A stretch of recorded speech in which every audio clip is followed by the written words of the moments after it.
It's Hollywoodbets Pro20 action live here at SuperSport. It's promising to be an electric encounter. The fans are already making their way into the ground. I've got the two captains and one of the umpires alongside me. It's a day that promises oh so much action. We are spoiled as well once again with some great weather. It's been rough the last week to ensure that games go ahead, but yesterday we were blessed with some good weather during the Pro50 match, and now the Pro20 match is about to get underway. We'll leave it up to the captains to get the toss going. Just a quick clarifying, heads or tails? Tails. Tails is the call, and it's rolling. It will be a head. Robin, you've got the toss. What are you going to do? I think we'd like to have a bat first. What's the reasoning behind that one? I think not being too used to having crowds in, we want to get runs on the board. Also, we've done really well in the last few games, batting first, setting a good total, and then defending it with the ball. Incredible performance by Searle yesterday. What does that mean to a team? Yeah, it was amazing to watch. We were cheering her on from the side, and she's a world-class player, and we're very lucky to have her in our team. Awesome. Any changes from yesterday's game? No changes. A few changes in our lineup, but the same 11. All right. Thanks so much. Good luck for today. Thank you very much. Let's get the skipper in from the Knights. Tough day out yesterday, but what are you going to change to ensure that today is a victorious day for the Knights ladies? I think we started actually well with the ball. I think we didn't finish that well, so today we need to get the death bowling right. Awesome. And any changes to your side from yesterday? Yes, Reddy is out and G is coming in, and Fossi is also sitting out. She took a bit of a knock, did Reddy, yesterday. Is she okay? Is she going to be okay, or is it a little bit of a short-term? Yes, I think it's a bit of a concussion, so we just need to rest her. In 2 weeks' time we have another game, so she'll be ready then. Awesome. All the best for today's game. Thank you so much. So the news from the middle is that in this Pro20 match, the Titans ladies have won the toss, and they will be batting first.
1, 2, 1, 2.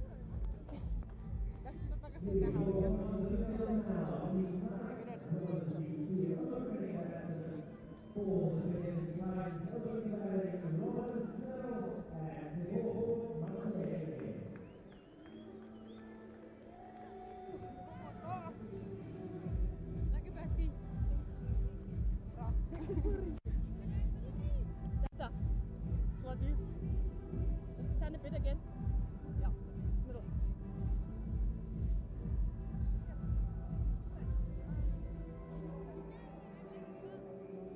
Leg. Towards you. Again. Yeah, next time.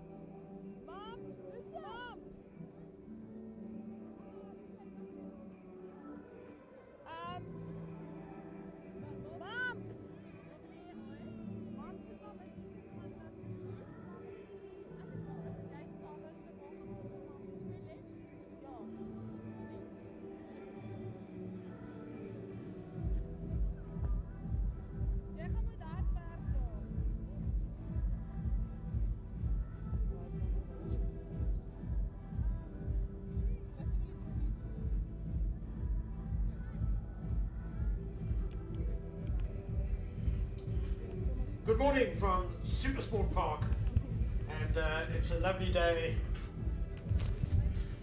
It's a lovely day here at SuperSport Park. There are a few clouds about, but we are here for the Hollywoodbets Pro20 series match between the Fidelity Titans and the Knights Ladies. I'm Ken Borland, and the Fidelity Titans won the toss and elected to bat first in this T20 game. Alongside me is Kakisa Masubulele. Good morning, KG. What are your thoughts on the toss? Good morning, Ken. Thoughts on the thoughts. I think they just basically continue with the way that they did yesterday. We were a bit surprised that they chose to bat first yesterday because it looks like a wicket that's just going to get flatter and flatter.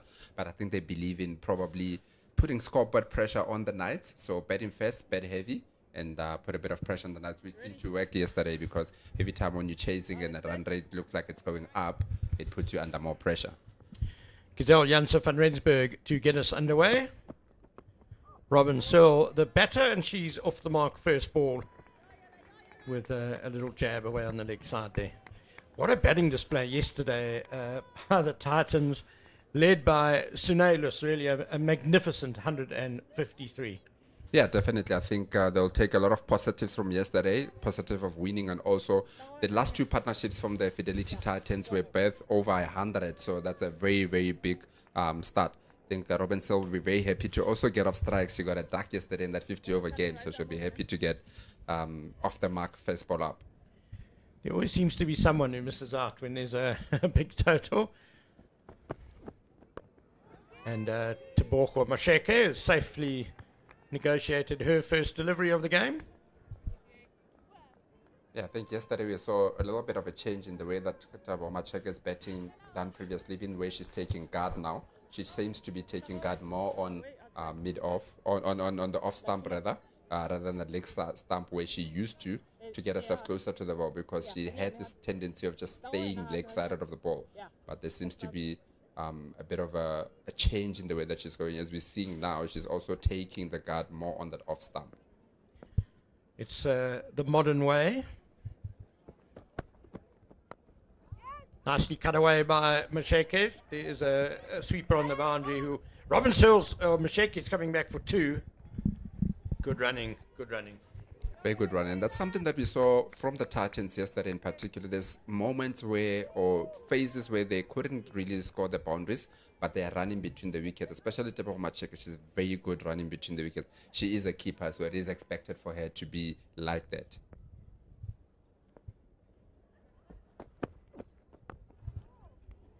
No real timing on the drive there. Yeah, saying the modern way, you get a lot more batters these days batting on off stump than in the past. Back in the day, it was really frowned upon to bat on off stump. Yeah, definitely. I think they back themselves a little bit more now to play off the pads, been stronger on that, and that's why they're not afraid to block those stumps.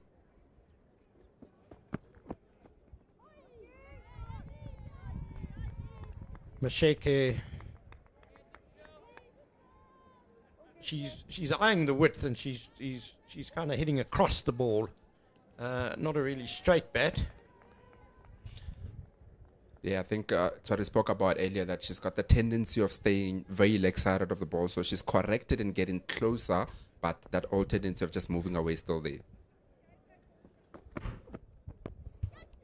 Nicely bowled right in the block hole from Van Rensburg, and Robin Searle went wandering, really. One can only say that. Down the wicket, what was she doing? And if that had been a hit, she was miles out. Yeah, definitely. Look, like she even gave up when the ball was being thrown in. Elandri Janssen van Rensburg with the throw. Goodness, Robin Searle, as you said, KG, out for a duck yesterday, and she nearly threw away a wicket for just one today. Yeah, that's probably the worst way. I always say the worst way to go out is through a run out, especially at that time where you're not really, you didn't see the ball go into the gap or anything. So it's just a matter of the ball was hit and then immediately you started running off. So we'll now be on strike. Looks like we're going to have a bit of spin from the Henops River end in the form of Lucian Swartz. No, she's a medium pacer, but the wicketkeeper is standing up. Annika Swart keeping wicket today because Veronissa Reddy, the regular wicketkeeper, suffered a concussion, unfortunately, yesterday.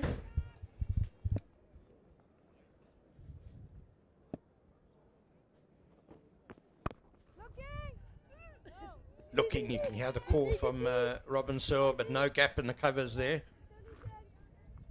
Yeah, and Swart came in yesterday as a concussion substitute. Ended up opening the batting yesterday because of that concussion of the wicketkeeper we just spoke about now. But short and pulled away by Robin Searle, and that's going to be the first boundary of the day. Yeah, very good intent there from Robin Searle. Coming down the wicket a bit, just hitting it over that mid wicket. That is something that we've seen with the Titans in this 10 of the season. As we just take a look at that again, just slightly advancing down, hitting it over that mid wicket. That is something that we've seen from the Titans. They've really played more different than they did in the first half of the season. There's been a change in the management of the team, and you can see that they're approaching things a bit more different, more aggressive now. Down the wicket again. It's a bit edgy this time. Oh, a good piece of fielding. Good fielding, good scrambling save there by Evodia Yakile. Probably saved a boundary there. Yeah, Robin Searle restored to the captaincy this weekend, and she's been in great form once again with the bat this season, averaging 44 from a 6-6 in the T20 competition before this game. 3 half centuries, high score of 91. Tebogo Masheke on strike now. She's had her struggles, averaging just 16, beg your pardon. And that's a well-judged single. Very well judged, but it's fantastic fielding by Swartz. And I think Masheke was a little bit slow in running her bat in there. I think she thought she was safe, but she's been caught up. Wonderful fielding. Yeah, very good fielding from Swartz there. After bowling the ball, and it's very important for the bowlers not to just stop, and that Swartz just showed that time around. Picking up the ball very quickly and direct hit. You're always in trouble when there's a direct hit. So just look at that again.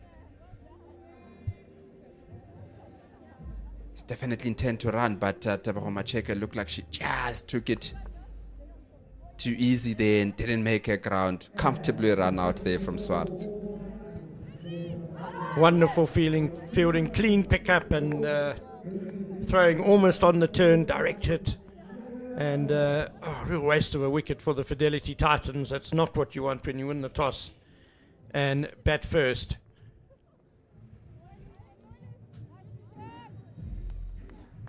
Masheke's call, definitely.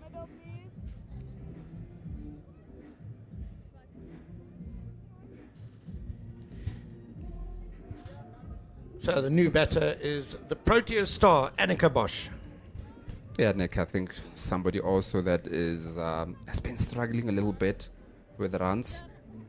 She hasn't really scored so many runs for the Fidelity Titans this season. And no doubt that she'll be looking at this as an opportunity for her to come get a few runs under her belt.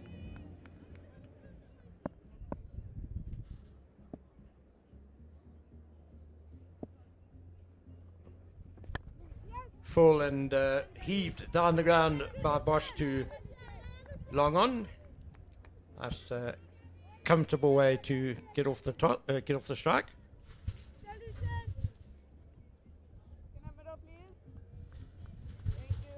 Apologies, that was Robin Searle.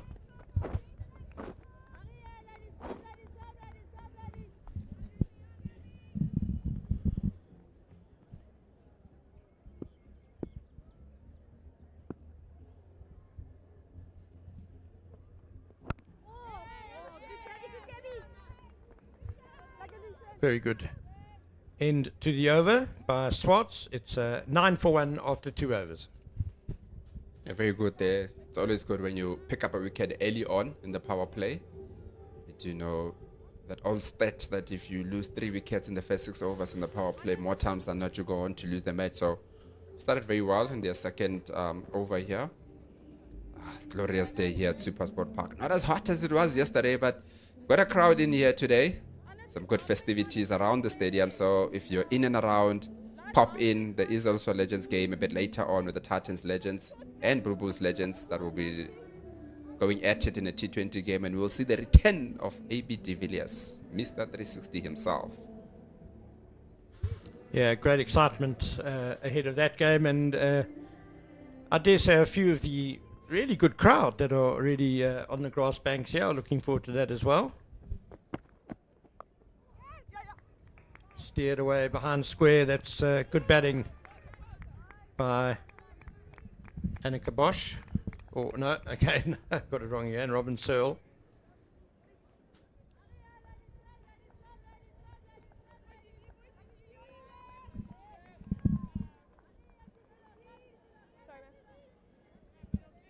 Towards you.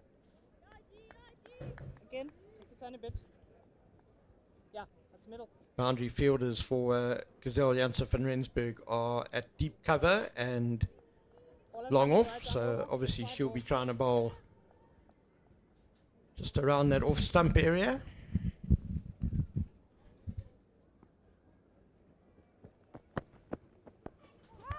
Bit of movement into the right-handed Bosch there. She had a very good spell yesterday in the 50 over match, Giselle Janssen van Rensburg. The opening spell was quite good, just went for a bit of a tapping there later on in the game. Thanks to obviously Sune Lees that was there for a while. Gandhi Jafta. She started very well. Cut into the gap. Big gap in the covers between extra cover and point, and an easy single.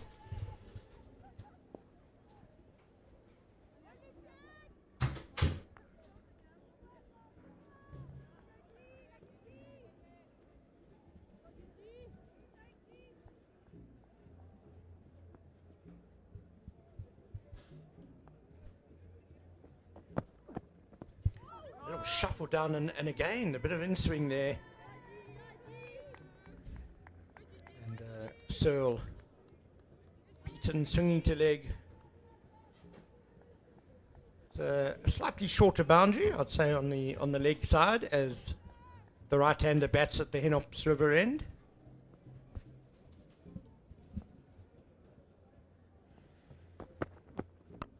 Down the wicket again. It's an easy one to long off. Kaji, your thoughts on this field? It's maybe a little bit too easy to get the one for my liking this early in the innings. Yeah, definitely. I think they could do a bit more in being a little bit more attacking and try to get wickets early on here. Another quick single. It was miss hit. That's a much better run than the previous quick single we saw. Definitely. End of the third over. It's 13 for 1. I think you're speaking about the field and the way that it's a little bit too defensive. And looking at the fact that they got Robin Searle for a duck yesterday, and Anneke Bosch also only was there for, I think she got 13 runs yesterday in 50 over game.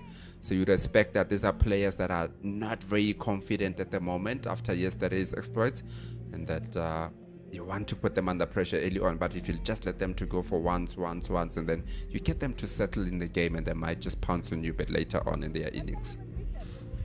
Yeah, I just think if you're backing Gazelle Janssen van Rensburg to bowl a good line just outside off stump, rather have the mid-off up so they can't just push easy ones. Have fine leg back if you like. And then she can also probably bowl a bit straighter. Target the stumps a bit more.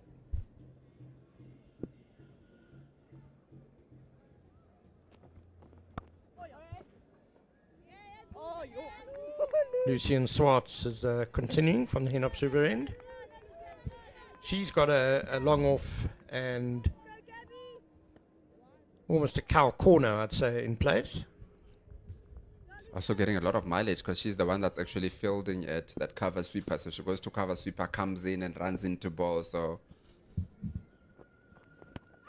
swinging across the line.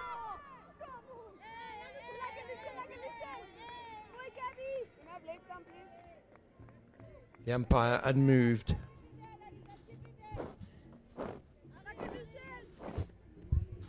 The umpires today are Kotata Masheke and Nomsa Kubuka Diam. To see the replay, just a hint of being leg side there, I think.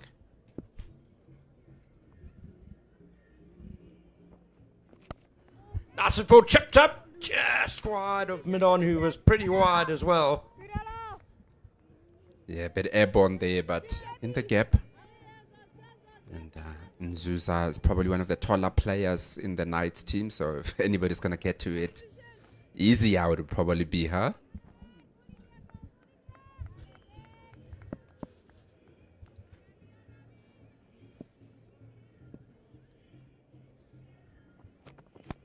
Shuffled down and heaved down to long on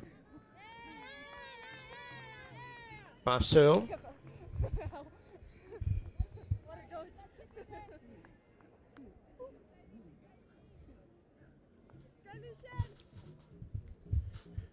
The cloud cover does seem to be building up a bit here at Centurion, but nothing too threatening. That's well hit. Nicely out the middle of the bat on the slog sweep by Annika Bosch, and she has her first boundary. A very good shot there from Annika Bosch. She attempted one a bit earlier on in the over where there was a chance of an LBW. Missed it, but this time around gets good connection on it. So you just take a look at that again. Coming down slightly and just sweeping it to that vacant square leg area. She did take guard of leg stump, so she is looking to open up her options. Can hit to the leg side, but you also have your offside actually opened.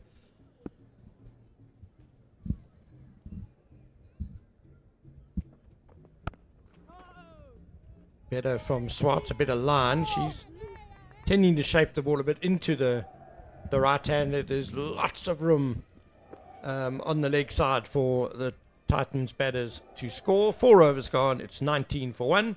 And you can see the crowd starting to build up. Really a lovely scene here at SuperSport Park on the grass banks as ever. Yeah, very good to see this. I mean, the support of cricket has been quite high, especially as Hollywoodbets came in, professionalized cricket here for the women's. And it's good for them to have a crowd, have a bit of music, have families coming out here on a good Sunday. You know, there's a build-up of the Titans Legends game, but this is equally important, if not more important.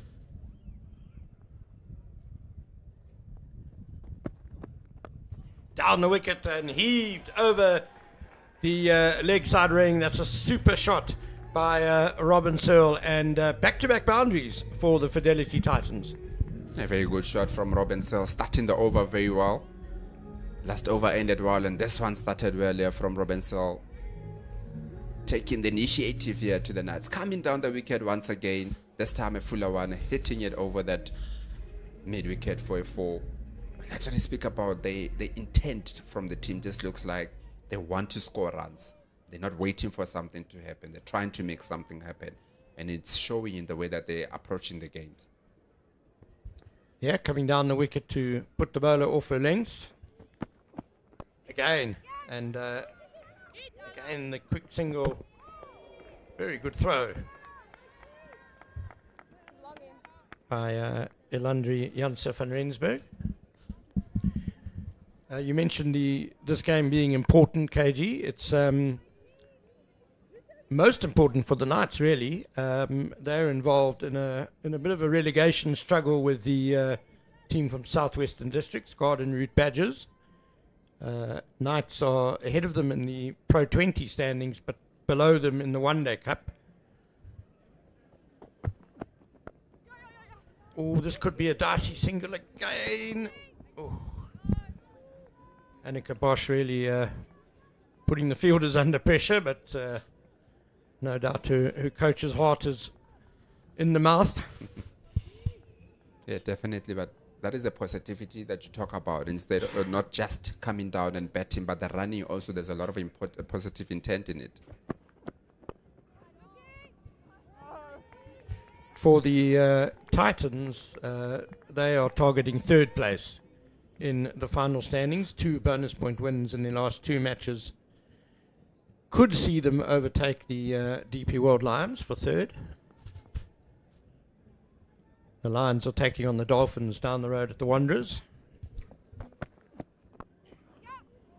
Bit cross-batted from Searle, but gets the single. Yeah, you can see from Robin Searle that she's figured exactly how she wants to play, and with her coming down, it's prompted a change in the field positions, where the mid-on now went down to long on.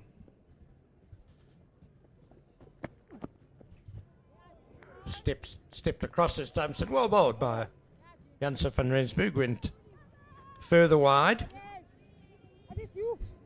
Yeah, it's one of those that it's up to the umpire's discretion how far you walked across, when you walked across, because if you do it a bit earlier, then the bowler can.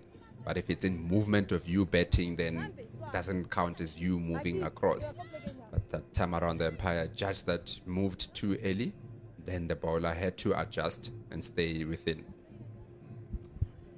I think it's right that the bowlers are given a little bit of leeway when the batters are moving around. I heard Sean Pollock talking about it, and he of course is on that MCC cricket committee, and they're trying to get another set of lines painted on the pitch where, as long that whenever a bowler bowls between those two sets of lines, it can never be a wide, just so that in an instance like that where the batter has moved way across, and I think good umpiring there.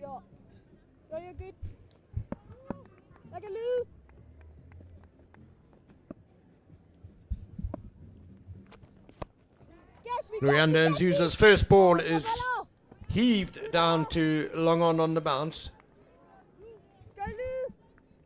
Luyanda Nzuza had a good time yesterday, especially with the bat. She was part of that under-19 World Cup team that lost in the final against India in Malaysia in January, February.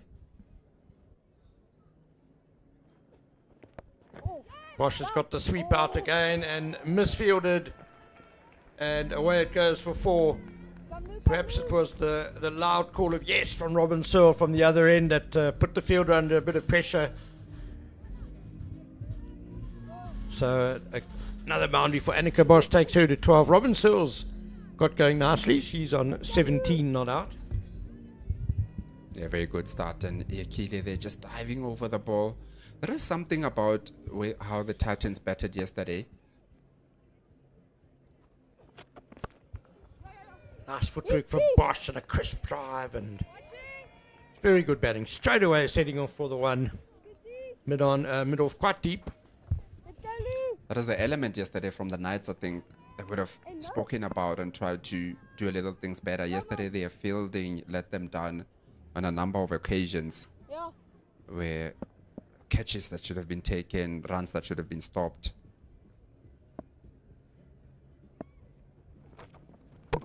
Oh, Boulder slowed it down, did Luyanda Nzuza, and Robin Searle down the wicket and just way too early on the shot, and she's lost her wicket for 17. Yeah, very good bowling and adjustment there from Luyanda Nzuza. Does look like she saw her coming down and slowed it down a touch. Just have a look at that again. Coming down, slowed it down a touch. Bit of turn there into the middle stump. It's good bowling from Nzuza. Good wicket for the Knights. Getting rid of Robin Searle, who was looking well and set on 17 from 14 balls. Yeah, it was a bit of a cross-batted swipe in the end from Robin Searle.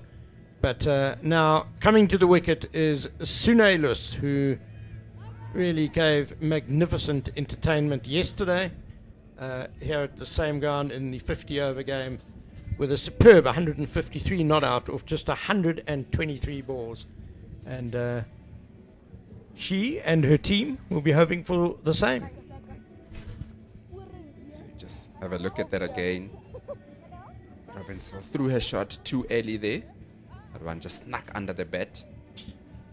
Yeah, I think Sunelus will be looking to almost carry on from where she left off yesterday on a not out.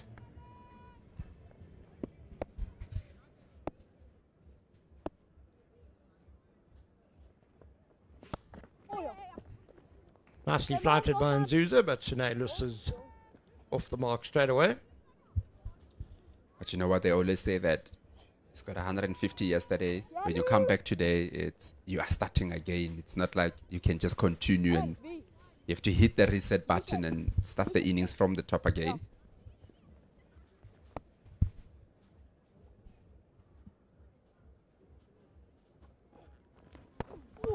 Oh, Bosch trying to sweep him well outside off stump. misses, and that's the end of the 6th over. It's 33 for 2, and we're going to have a commentary change as David Midgley joins Kagiso Masubulele.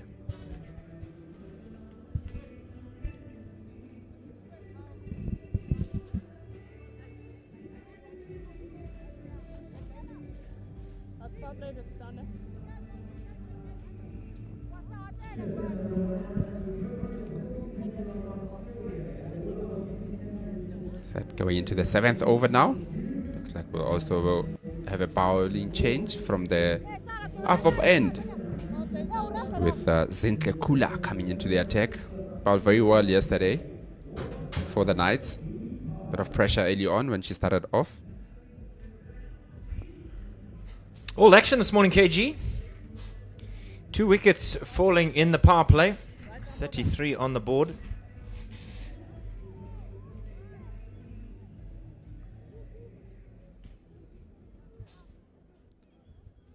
As you said, Sinead Lees comes to the wicket. She's on 1, not 153 plus. Unfortunately, it doesn't overlap in that way. Zintle Kula to start a new over.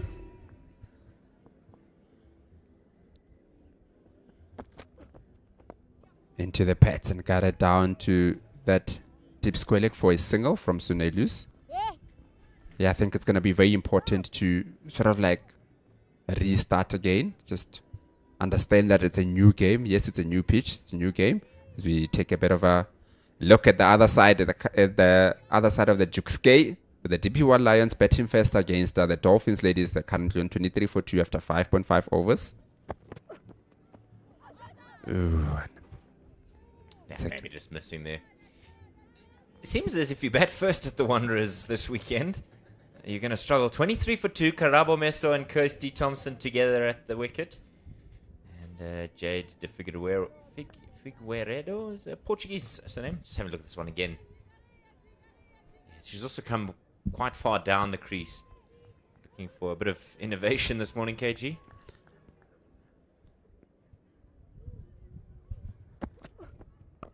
Coming down once again, this time getting good connection down to that long one. It does seem like there's a bit of a plan from the Titans in the way that they're approaching these innings, because we've seen so many times whether it's a spin bowler or fast bowler coming down the track a little bit, trying to upset the bowler's lines. Maybe it's something that they identified after yesterday's innings and said, look, if we do this, we might even upset them further.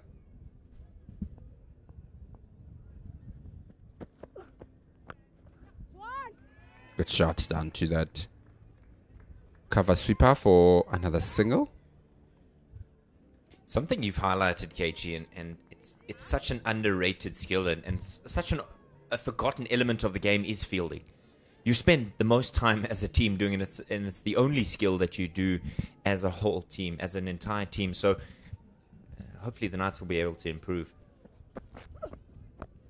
In the air, and nicely hit in between that extra cover and the mid-off, down to the boundary.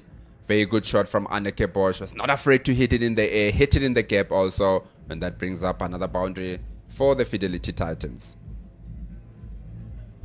Have a look at this one again. She gets a good stride in, does Anneke Bosch. Frees the hands. It's in the air for just a moment. But when you time it that well, it'll always race away to the boundary here. SuperSport Park is a fan of those who give it hammer and tongs. If you feel confident enough to really go after the bowlers, you could find some joy. Bit of a change in the field with the deep square leg coming in and mid-off coming down to long off. Straight at the time from Kula. Snatched away to that mid-wicket. And that's the end of the 7th over. The Fidelity Titans are 41 for 2. Yeah, I think it's very important, David, to speak about fielding. It's of paramount importance, because that's the one thing that all 11 have to do. You can't just come in the team and say that I'm a bowler, I'm a batter, and that's it, I'm done. You have to field at some point, so you have to expect that the bowler come to you. You have to work very hard on that. It's very important. That gentleman doesn't look like he's waiting for the ball to come to him. He's enjoying some leisurely time here on the grass embankments. It's good to see some fans in here for today's game. An absolute cracker of a game in store later on, but we're spoiled because we have 2 games of cricket for the price of 1 today. Yeah, I think it's very good just to see a bit of support for women's cricket coming out here. I'm sure the ladies will be enjoying. Might add on a bit of pressure to them, thinking playing in front of a big crowd. One of the bigger crowds that they would have played in front of.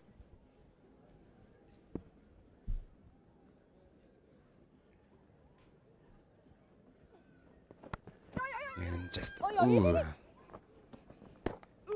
And the Kibosh was setting herself, but Sunelus was not interested whatsoever in taking a single that time around.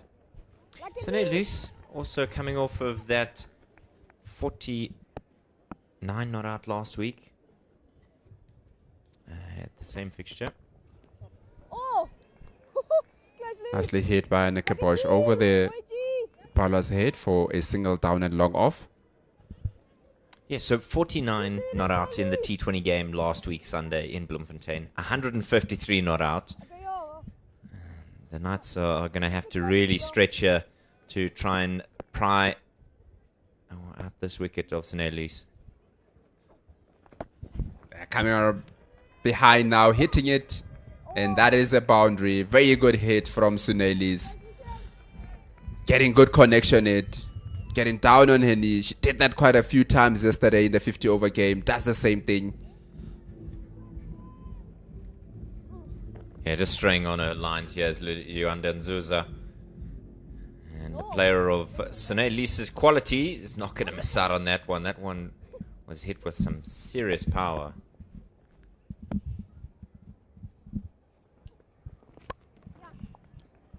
This time just pushing it down to that long off. That is the thing about T20 cricket, is that you hit a boundary earlier on in your over, and if you just go once, you see yourself going at 8 9s without having to take too much risks in the over. And the Kibosh coming down. It just makes the bowlers rethink their plans, KG. You know, in T20 you don't always have the opportunity to formulate a plan and execute it over a number of overs. You have to execute, and you have to execute now. And so the moment that they've come down the wicket to a couple of the bowlers, it just upsets whatever plans they may have, and then they have to fall back on something else. And a done good bat from Sunelus. Will be looking for 2 here, and they do come back for 2 quite comfortably from Kibosh. That is the important thing that we spoke about yesterday from the Titans, that they do look to turn those 1s into 2s. 50 coming up there at the end of the 8th over. 50 for 2 at the 8 over mark. KG, what's the magic number that we're looking for? I think once again, before we get to that, just look at around the country at the moment. We've got Garden Badgers playing against Western Province. Better start from the Garden Badgers, now 52 for 2. And they are 8 overs. Andri Terksen currently on 16 on 14. And Nyovani on 14 from 13. So I think they'll be feeling better about themselves. A little bit of pressure there for Dirksen as the experienced one. A good shot down the ground from the bat of Sunelus. No one there, no one can get to that. Hitting it straight back over the bowler's head. Very good shot. This could be a long day in the office for the ladies from Bloemfontein. Zintle Kula just bowled it full and straight, and Sunelus wasn't going to miss out on a half volley.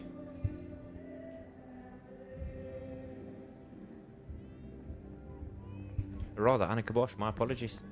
I was giving credit to the wrong batter. My apologies, Annika. Once again, Kibosh, but this time stayed to that square leg.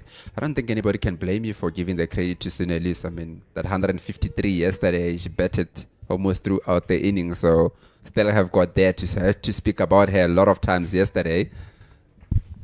It's ingrained, KG. And in the other game that's underway. Cut away there from Kibosh once again to the left of. Good running from the 2 batters there. Yeah, in the other game, the men are playing the exact same teams, Titans and Knights. They're in Bloemfontein at the Mangaung Oval. The Knights 22 for 2. Dom Hendricks 4 from 15. He's going to be crucial to this batting effort for the Knights. It's nicely tucked away by Anneke Bosch once again for a single. 4 balls in this over so far, already 7 runs. Boundary of the first ball, then you just continue with it. I think the significance of the game that you're talking about between the momentum multiplier Titans and the Knights is probably that the lock positions.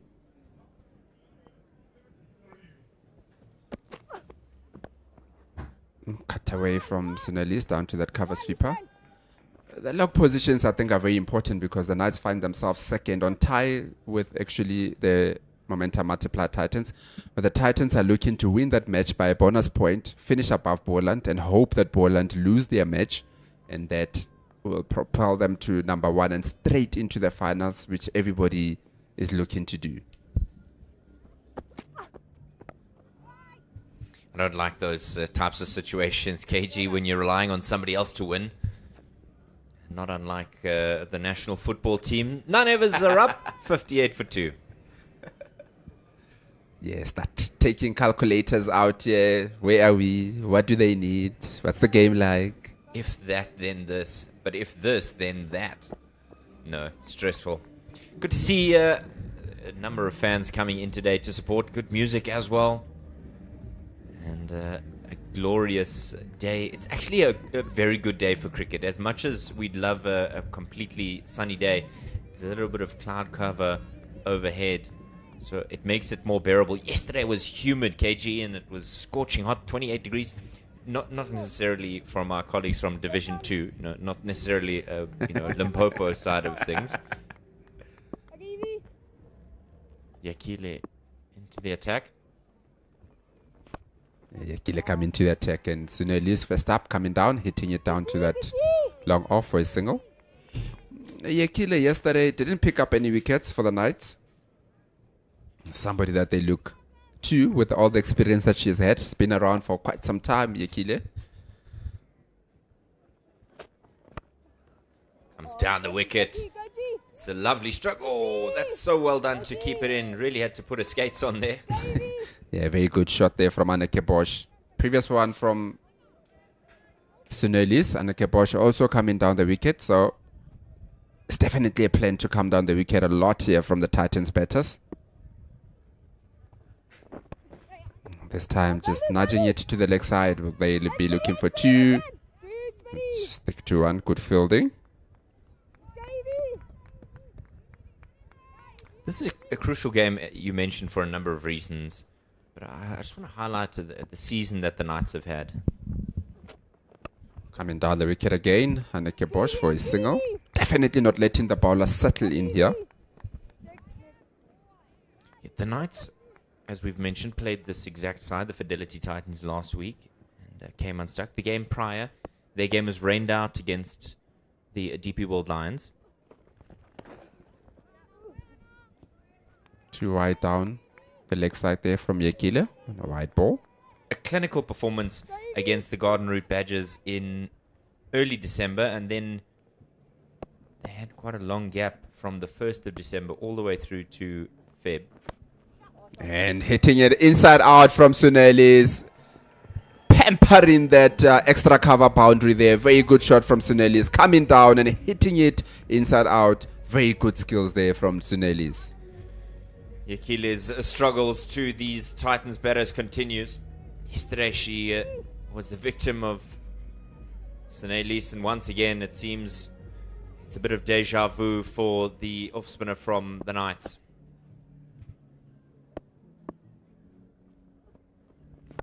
Sweep shot in between that cow corner and deep square leg. Another 4 back-to-back boundaries from the bat of Searle's. Very good batting here from the batter who was 153 not out yesterday. Going on nicely now on 21 from just 11 balls.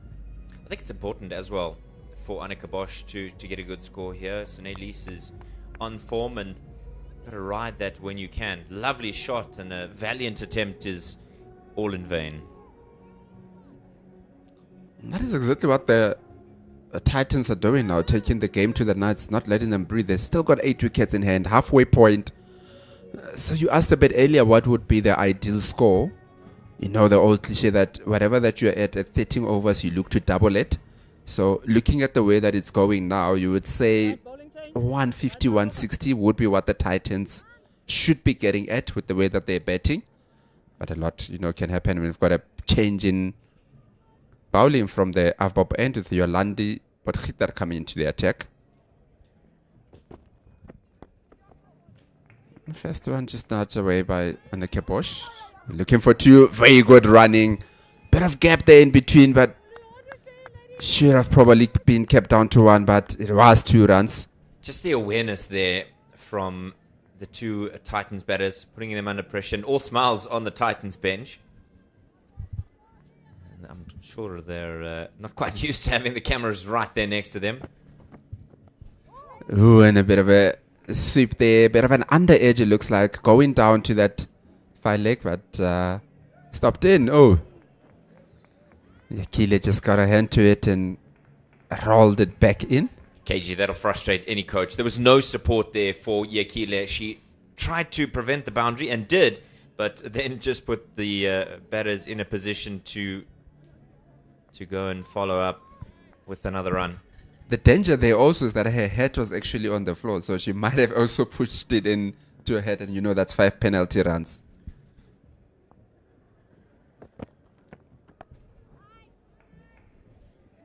The Titans were in a similar position yesterday, KG. Early wickets, and then Sine Lees came to the wicket and really, well, spoiled any plans that the Knights had. And the captain, Celia, mentioning at the toss that she felt like they had a good start but didn't build on it. And again to the leg side from Sunelis. This time it will go down to the boundary, the fine leg boundary. Very good batting here from Sunelis. As we saw her do this quite a lot yesterday, also upsetting the bowlers, moving to the leg side, moving to the offside. And she's continuing. She's almost continuing from where she left off yesterday. Yeah, she just comes across the stumps there. She knows if she beats Yakile, it's almost a certain boundary, and this outfield is in immaculate condition. Good to see a variety of fans in the stands. We were spoiled today with some good weather. It's lovely to see everybody out here. Cricket is a game for everyone, KG. Yeah, definitely. I think that is the beauty of also coming to one of the best family grounds probably in the world in SuperSport Park, is that so accommodative to everyone. Can come with your blankets, sit in the grassed embankments there. There's also differently abled stand there to allow everybody easy access. A full toss there, hit to the offside. That's another single to end of the 11th over with the Fidelity Titans on 81 for 2. You're not just saying that because it's your favorite place to come, KG. No bias. Name a stadium better for family vibes. Oh, Western Province might have a word. Under the Oaks. But the families are showing up here, so maybe what do I know? Youngsters getting their cricketing journey underway. The Proteas of tomorrow playing today. I love Western Province when you're watching the mountains and everything there. It's a bliss. It's a beauty to sit there.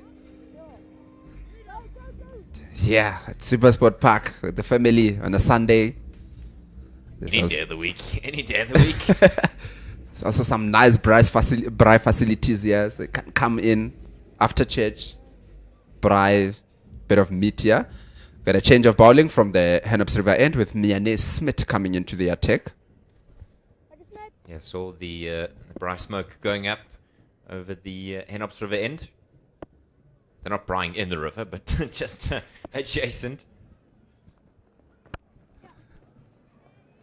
Nicely hit from Sinedi straight to Luyanda Nzuza at that cow corner.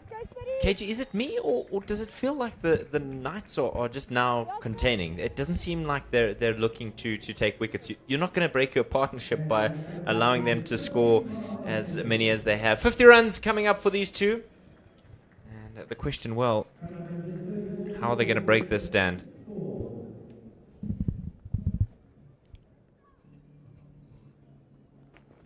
Anneke Bosch just moving a bit, and that is a wonderful shot over that shot 45 into the boundary for yet another boundary for the Titans. Very good betting here from these two. Just so quickly into position is Anneke Bosch here, taking the lead with this partnership. Just watch how she gets into position and pumps it away. Another welcome boundary for the Fidelity Titans. Is there somebody painting there? I saw an easel on the side of the field. We just maybe we'll go back to it in a sec.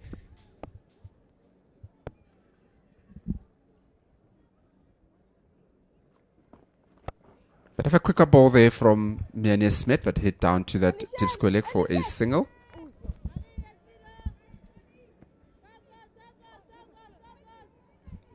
Somebody's wanting to paint the families here at SuperSport Park.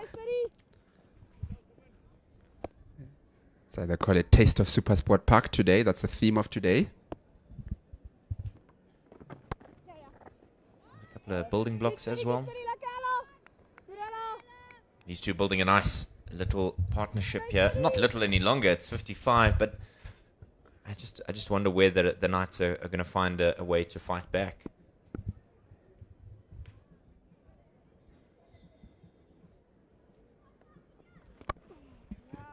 Thrown outside off stump that time around. Yeah, I think it's going to be very important, I think, for the Knights to identify that, yes, the batters are coming at them, but they need to push back hard instead of just staying back and allowing them to go about their business.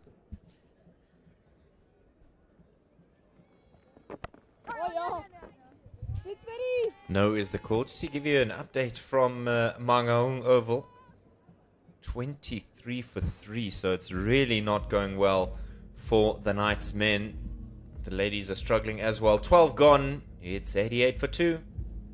I think we are getting into that point now where we start speaking about exactly where the team will be looking to go. After 13 overs, obviously, it's the old cliche that you need to double whatever that you are on there, especially if you've got the wickets in hand. I mean, you've got 8 wickets in the hand at the moment. So no doubt that the Fidelity Titans will start looking at pressing it in more. Not that there's anything wrong with the way that they're going at the moment. Batting very well. Going at 7.3 to the over, 8 wickets in hand. Still got some explosive to come later on. Nzuza makes a return. She's bowled 2 overs, 1 for 16. Got the early breakthrough, Luanda Nzuza. But ever since then, it's been a little bit of a procession here for the Fidelity Titans. And Nzuza taking her line, changing her line of attack rather, coming around the wickets now to Sunelius, trying something.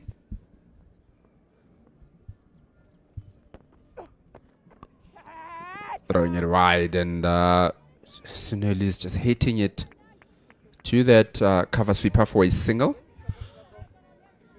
It's definitely look like just trying to come up with another plan, just coming around the wickets, bowl it across. I don't mind this, KG. I think it's something that she's trying to maybe force the effort here, come out of the blind spot. But Anneke Bosch comes across, meets it and hit it in between that square leg and 45 for another boundary. Very good batting here from Anneke Bosch. Well, it doesn't matter what you try. It seems that these two Titans batters are on the warpath, KG. Comes very wide of the crease, does Nzuza. Hard sweep. Pierces the gap like a surgeon. Yeah, that's the end of it.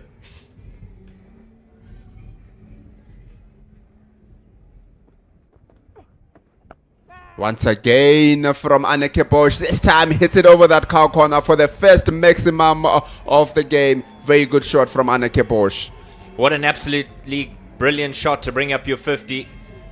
Just hammers us away. She knew the fielder was there, but was all too confident to clear the fielder there. And 50 runs comes up for Anneke Bosch. Yeah, you can see the experience of Anneke Bosch. As we just have a look at that again. Again coming across, hitting it over that cow corner. The experience of Anneke Bosch, knowing that when Nzuza is coming around the wicket, she's got a different plan of bowling the ball wider. But now she's saying to Nzuza that I'm going to fetch you from exactly where you want to hit the ball. Let's see what you can do. And that has prompted a fielding change with the long off now coming down in. And the Deep square. Yeah, Deep deep square square's come been out, sent out. We were just trying to see where the change had been made. Now a very vacant leg side, barring 45 in the ring. coming down this time around to that long off that has been vacated for yet another boundary from Anneke Bosch. And that also brings the 100 up for the Fidelity Titans. 103 for 2 rather after 12.4 overs. Very good betting here from the two Protea betters. What do you have to do as a bowler here, KG? You bring long off into the ring and immediately she sends it in that very same direction. It's tough going here for Leander Nzuza. It's an expensive one. And this time again to the leg side. A bit of a good field in there at that deep square leg boundary. Just ensuring that it's one. Nzuza did change her line of attack once again. This time coming over the wickets.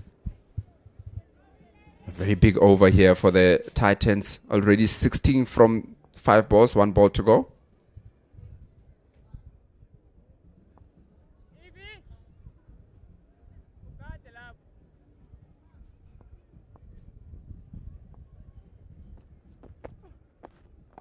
Once again, a sweep shot this time from Suneli's into the gap. A very good batting here from Suneli's. Being part of the party here, hitting it in between that car corner and deep square leg. Oh, what wonderful betting is this from the Fidelity Titans. 20 from the over, KG. 20 from the over. An incredible batting effort here. 13 overs gone, 108 for 2. We spoke about doubling up from 13 overs. I think the Knights would be depressed if you said to them they should double up. Bowling figures there for you. Just the 1 wicket to Leander Nzuza. Other than that, it's been a bit of a horror show. She's gone for 12, Yakile for 13, Potgieter for 10. Only Janssen van Rensburg in a mild economy there. Lucian Swartz, not too bad, 6 to the over. But I suppose they want to save her for the back end of the innings. And we've got a change in the bowling from the Hanop River end with Mampe Ntsani coming into the attack.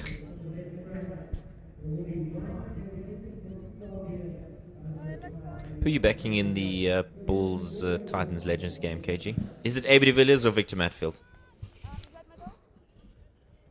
It's a very tough one, but it is cricket that's going to be played. We've seen Victor Matfield and Willem Alberts play cricket before, and the ball flew an absolute mile. I wouldn't put all my eggs in one basket. Good shot down the ground from Anneke Bosch. Yeah, I think. Brana Banner between the wickets? Surely there's no chance of a run out there.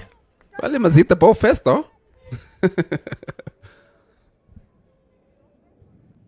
All number of options for Taste of Centurion.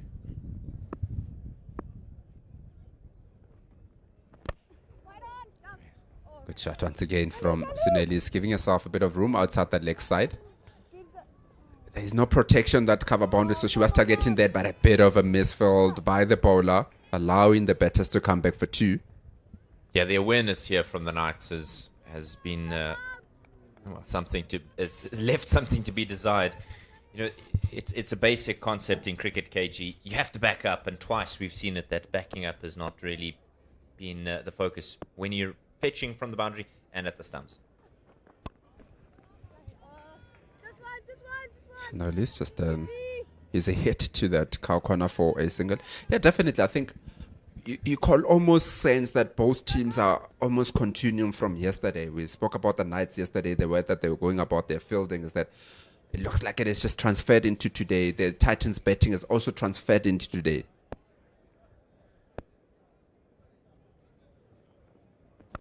Coming down again from Anneke Bosch. Doesn't get the connection she's looking for. They're coming back for 2. This is what will kill a team. You've conceded 20 in the previous over, and then they're getting a freebie in that overthrow, and then again they're squeezing out another run there. It just adds to the challenges that you face. You almost feel like you're drowning as a team, and there's no way to find air. This one. A pretty decent over from Mampenzani. Hasn't been bad. 7 comparatively with the 20 in the previous over. But you know, they talk about batting in pairs. You're also bowling in pairs. So if you look at the 2 overs now, they've won for 27, which means essentially going for 13 and a half.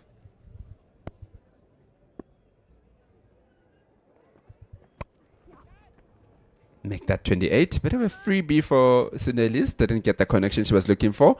But that's the end of the 14th over with the Fidelity Titans on 116 for 2. And with that, we'll have a change in commentary with Ken Bolland coming into commentary to join David Mitchley. Thanks, KG. It's seeming like there's some sort of inevitability to where this game is headed. Sinelis just getting a right drink there because, as you would have seen in the previous 2 overs, there's some significant doubles and triples in this batting effort. So we'll have a continuation of spin. Mea Naismith, just the 1 over and 7 from it. As Ken Borland takes his seat next to me, I see you've got your prep for the game later on today. Looking forward to that. That should be great fun, but also looking forward to the last 6 overs of this innings because we have 2 really set, really classy batters in at the moment. As it strays onto the legs, hard sweep, and there's a sense of inevitability here as that one goes for 4. Yeah, Annika Bosch and Sune Lus have added 88 now for this 3rd wicket, and unless the Knights can somehow break this partnership, one just feels there's a lot of pain in store. The death here that's too short and too wide down the leg side, and with fine leg up, it really is an easy put away. Plays this into the air, but she finds the vacant space. It's a valiant effort, but alas, all in vain. Another boundary. This looks like it's setting up to be a big one, Ken. And it's not helping the Knights that they're fielding rather poorly today. The ground fielding, really. There have been several London bridges, players diving over balls. We saw overthrows in the previous over.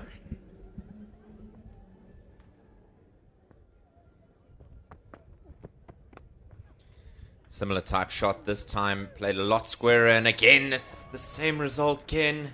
3 in a row, 4-4-4.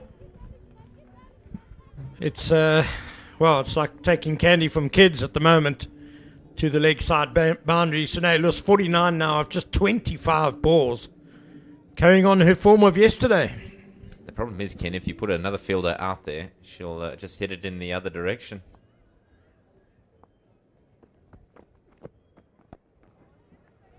That's a great bit of work there from Sinelis. She just knows she's not going to get the fruit that she's gotten earlier in the over, and that brings up a 50. The form continues, the runs flow like the Zambezi. Yeah, and she's well set now to really make hay in these last 5 and a bit overs. Just 26 deliveries for that half century, and really classy knock by the Proteas star. On one knee, heaves this away on the bounce, so it just finds the fielder at square leg.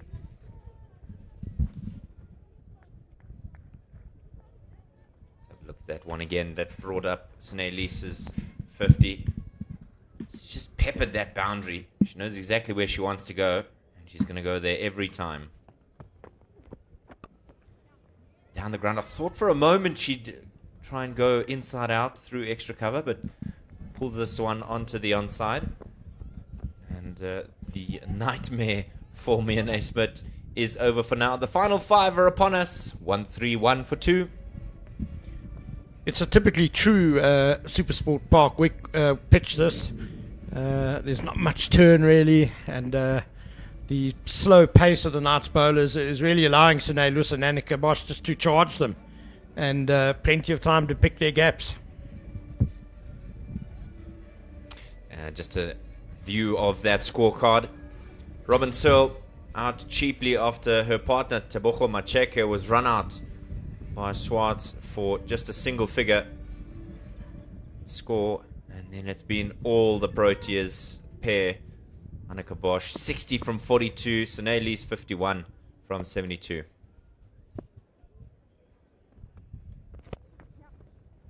There's the 100 partnership. These two have come together and just taken a liking again to the Knights bowlers and putting them to the sword. 32 for 2, Ken. You would have thought, well, now this is a contest that will be a little bit more evenly balanced. But alas, since these two got together, it's been a heartache and heartbreak for the Knights. Yeah, and they've just never looked in any trouble. It's full and wide, but not able to pierce the gap. Knights don't really look able to take many wickets. The one wicket was a run out, a gift to them. The other one really a cross-batted poor shot by Robin Searle.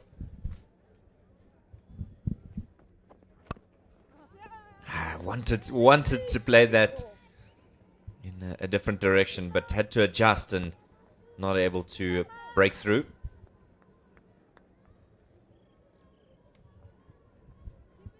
Nsani looks to be the kind of death specialist for the Knights. Flicks this away to the onside. There's protection down there at the car corner region, which means they'll just get the 1. And she's done okay, Nsani. I think what she's done well is she keeps the ball nice and full. And she hasn't dropped anything short.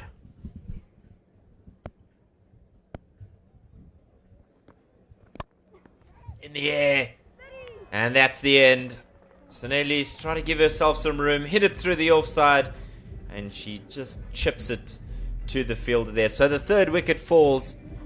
And at last the Knights can have a bit of a wry smile there.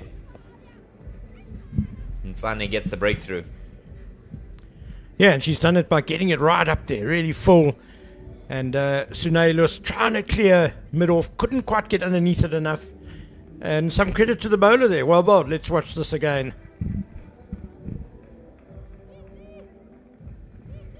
Takes the pace off of that one, I think, as well. Ken, you said she's the specialist. Well, job done. Gotten the massive breakthroughs. Gandhi Jafta strides out to the crease.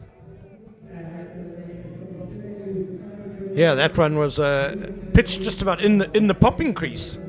So very good Yorker sort of length bowling by Nsane. And Searle has gone for 52 of just 29 balls, 8 fours in that innings.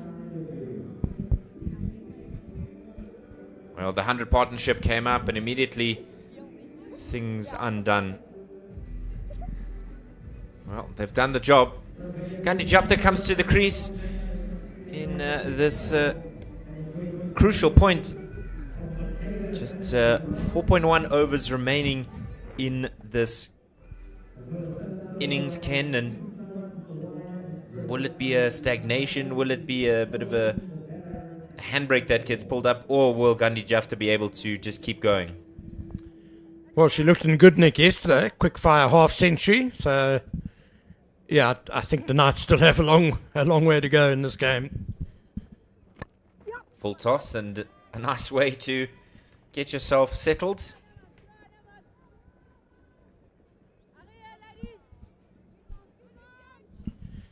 So 16 overs gone, 134 for 3.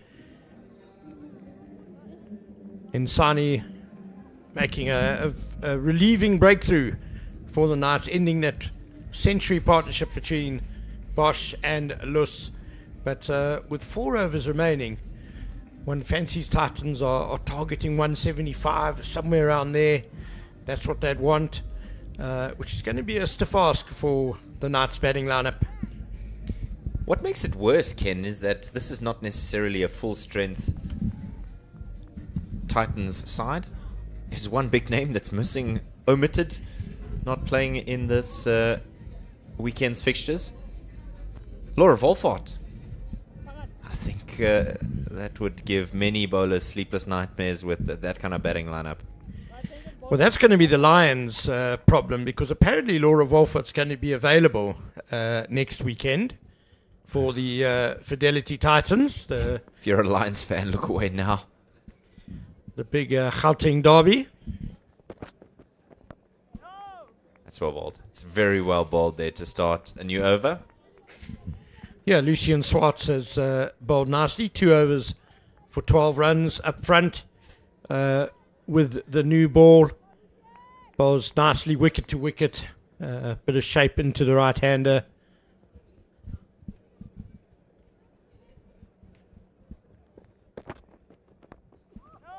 Miscued that one, and immediately the call from Bosch was no, hold on.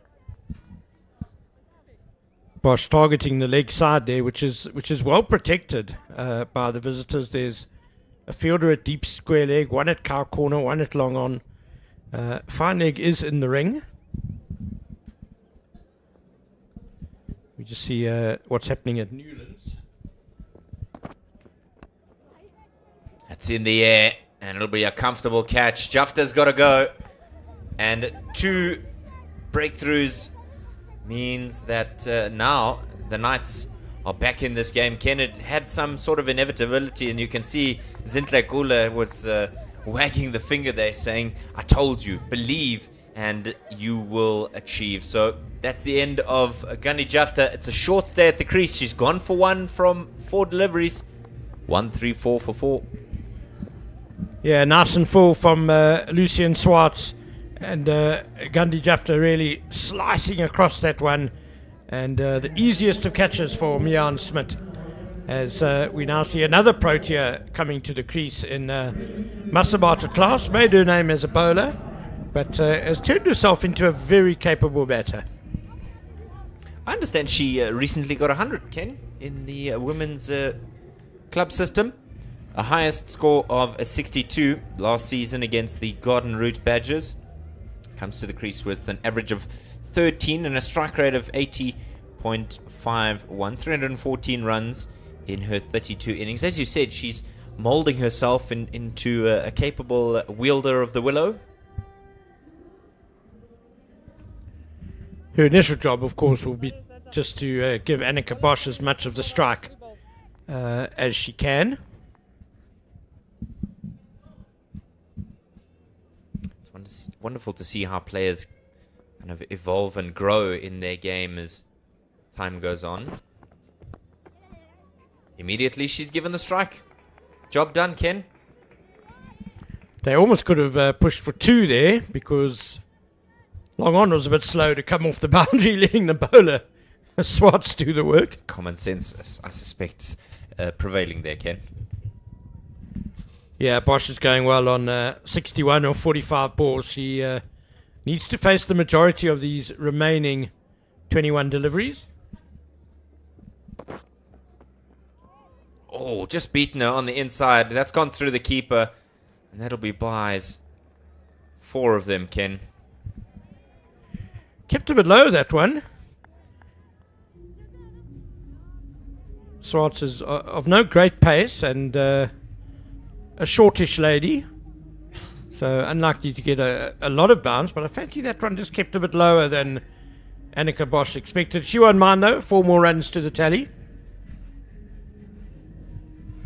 Yeah, it's been a tough one, as you said, from a ground fielding perspective for the Knights ladies. Yesterday, it was the lack of catches, and today just plays that out onto the offside, does Bosch, and that means she'll leave Masabata class at the non-striker for the next over. 17 gone, 140 for 4. The final 3, Ken. What's the magic number? Well, I still think 175 is on. That's what the Titans will want, I reckon. They'll need to go at just over 10 in these last 3 overs. They're certainly capable of it with Bosch well set.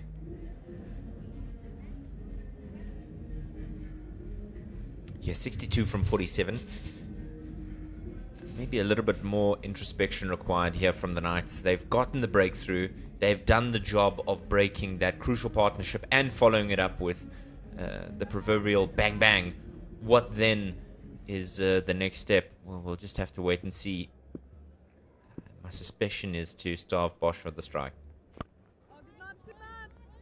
That's not bad. Not bad. Give her the one. And now, Ken, I would argue to bring the field in quite a bit here. Klaas is going to go after the bowling, I suspect. And so maybe just bring the fielder at cow corner 5-10 meters off the boundary. It's unlikely that she's immediately going to be able to time it perfectly. Or the alternative is bowl a little bit wider, force her. As you can see, the wicketkeeper is well wide of her traditional position. It's just the one there down to long on. She is strong down the ground, Masabada Class. I think long on and long off are quite important. The way the field is set is sort of backs up your last suggestion there, David, for Insane to bowl outside off stump. There's a strong ring of fielders on the offside. Down the wicket, it's in the air, and she just backpedals. What an incredible catch! Oh my word, you won't see anything better. That was unbelievable. She was in two minds. Should she go forward? Should she go back? And in the end, leapt into the air and takes a catch. You will struggle to see a better one in any format of the game. Mian Smith, take a bow. You'll see here that she almost misjudged it, but a tremendous take. Diving backwards to take a spectacular catch, and it's the big wicket of Annika Bosch, who goes for 63 of just 49 balls. And the Fidelity Titans just maybe fading away a little bit here towards the death. And one has to give credit to some really good bowling by Mumpa Insane. That's her second wicket now. And Lucien Swartz also doing a good job from the other end. But the danger has not passed for the Knights, because striding to the wicket now, well, she's taking guard, is Elise Marie Marks, a very powerful hitter in her own right. What an incredible catch. That's serious athleticism there, Ken. That for me would have been catch of the season. Unreal.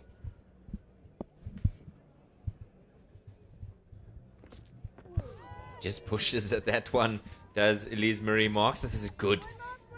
Now an opportunity for Nsane to really get in the head of these two. Another wicket here, and as you said, there could be some serious concern in the Titans change room. 142 for 5.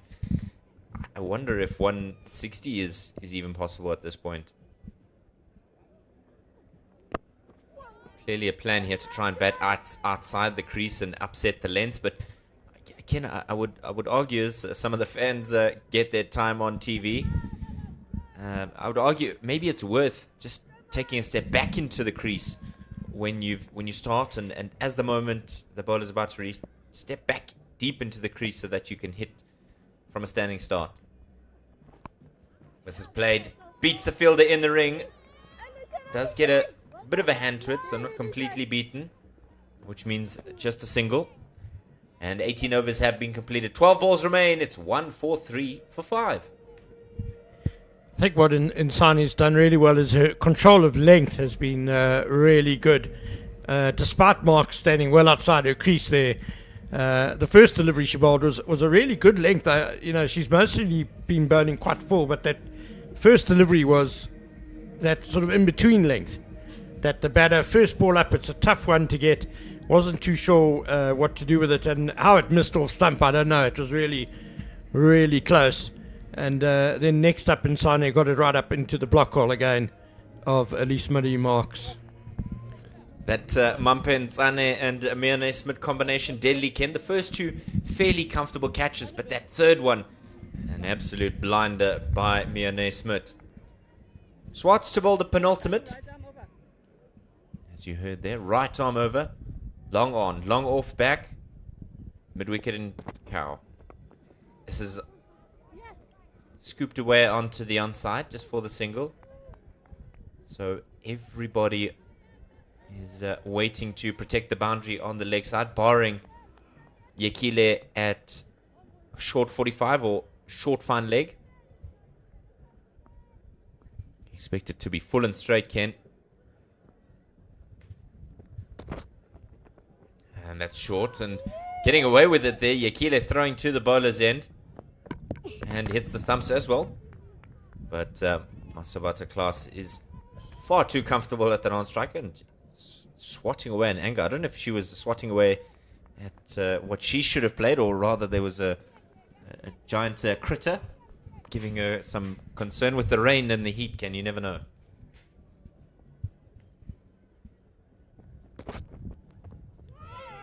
That'll be leg-wise. Mistimed.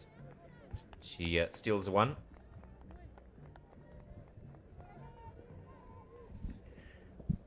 Nice in-swinging Yorker there from Lucian Swartz, targeting the pads. Could be a bit dangerous with a fine leg up. But well bowled, got it just right.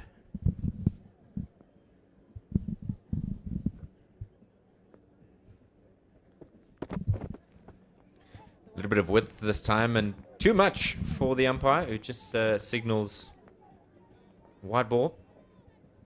One of these umpires is related to a Titans player, Ken, and I'm very grateful that her sister was run out this morning rather than having to make that LBW decision.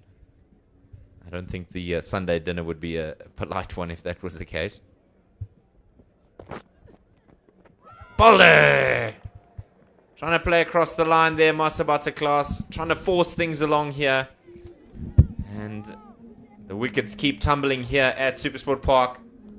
The sixth one down now.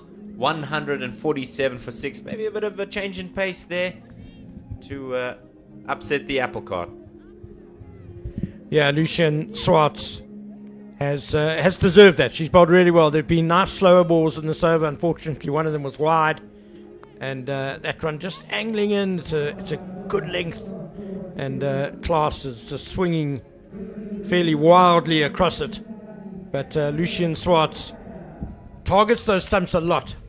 And getting reward. Her second wicket now, as the experienced Catherine Pryor is coming to the wicket. 358 runs and an average of 11.5. Strike rate of 73 in her 36 innings. She's been not out 5 times. The best of 43, Ken. I don't think she'll quite get there, but the opportunity is there for you to just maybe free arms. Go after it. Why not? An unchanged field. A little bit of width. This one just beats the field at backward point. A valiant dive there, trying to get some sort of connection on it. It always came off the toe end of the bat, and the poor fielder at backward point with a desperate dive. Yolandi Potgieter giving it everything. It's a fantastic effort. She moved quickly, diving across. Got the hand to it, but that either sticks or it doesn't. Great effort by Potgieter.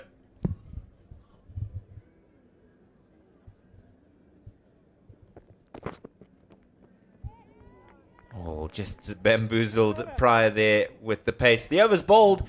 19 have been completed. 149 for 6. And there you see the bowling figures. Lucian Swartz has finished now. Very good figures for her. 4 overs, 2 for 20. She conceded just 8 runs in her last 2 overs bowling here at the death. So that's a great effort. And Mampe Nsane also a couple of wickets for her. And just 14 runs off her 3 overs. She's also done an excellent job at the death. Crucial thing here, Ken, is that they've been much tidier with their extras. They've just been much more disciplined today. in the air straight, but not quite timed 100%. They'll come back for the second though.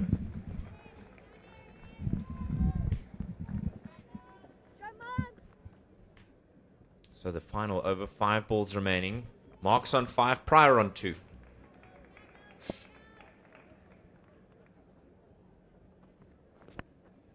At one's outside edge, there's a vacant third man region, so backward point having to run and pick that one up. Yolandi Potgieter, the ball seems to be following her. There's a bit of consternation. Will there be a run out? Oh no, just needed a better throw from the wicket keeper.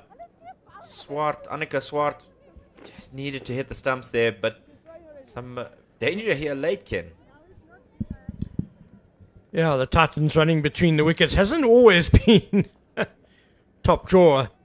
And Catherine Pryor a bit over keen there. Another one in the air. This time it beats the fielder. It'll race away to the boundary for 4.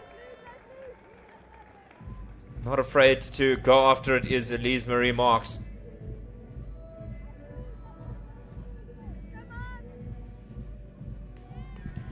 Gave herself room stepping outside leg stump, and there are no fielders on the boundary on that side. So clever batting by Marks.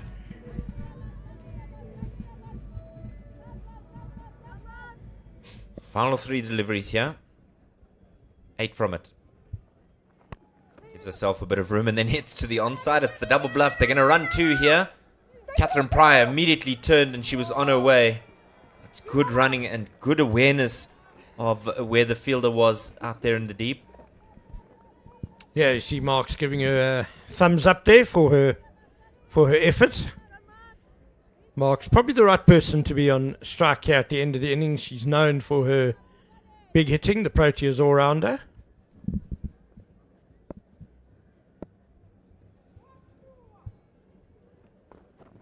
Oh, nearly. Oh, nearly. You heard the ooh from behind the stumps. Ntsane nearly had another wicket. Trying to be a bit of an innovator, Marks. Went between her and off stump. Very lucky there.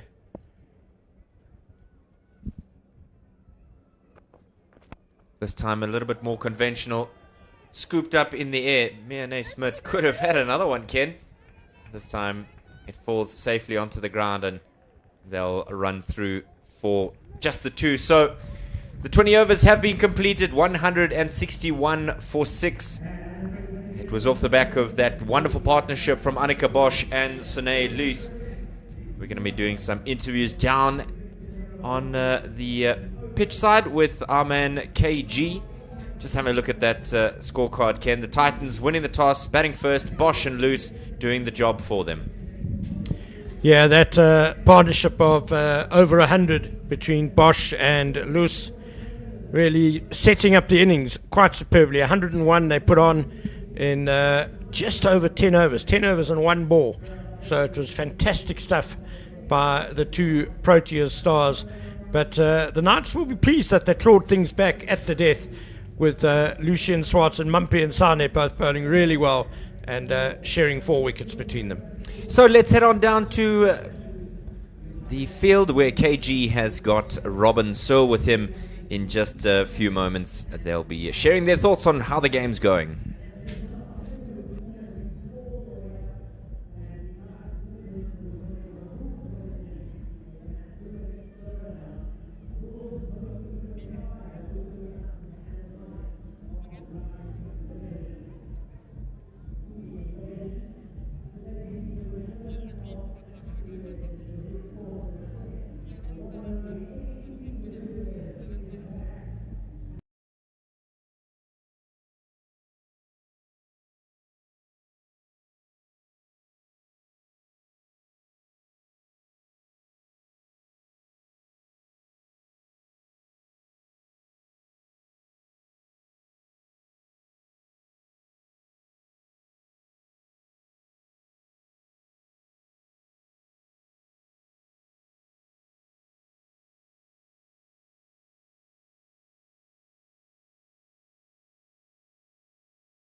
See, the atmosphere is amazing, so thank you to everybody who came out. Appreciate that. Conditions are good. Nice batting track. We're happy with the 160. Obviously, we're going to have to be really disciplined in our approach now in the second innings, but yeah, looking forward to it. And what sort of target would you guys had today? I mean, you came in, you won the toss, you decided to bat first. What target would you have had in the beginning of the innings and at the halfway point? Yeah, we actually, to be honest, we did say 160 before the game started, so we're happy with that, and I do back our team to defend it. And how are you guys looking to defend this score here? I mean, we know SuperSport Pocket can get easy to bet on. How are you guys looking to defend this score here without giving any secrets away, of course? Yeah, obviously the basics of cricket, dot balls are going to be really important to build up that pressure. I think we have the advantage of some scoreboard pressure as well, and that they're going to have to keep up with the run rate. And then also I think we'll try and defend the short boundary and bowl strategically to that. Thank you, Robin. And that's it from us here. 161 on the board that was put by Fidelity Titans. The Knights need to come out and score 162 to win this match.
two leg.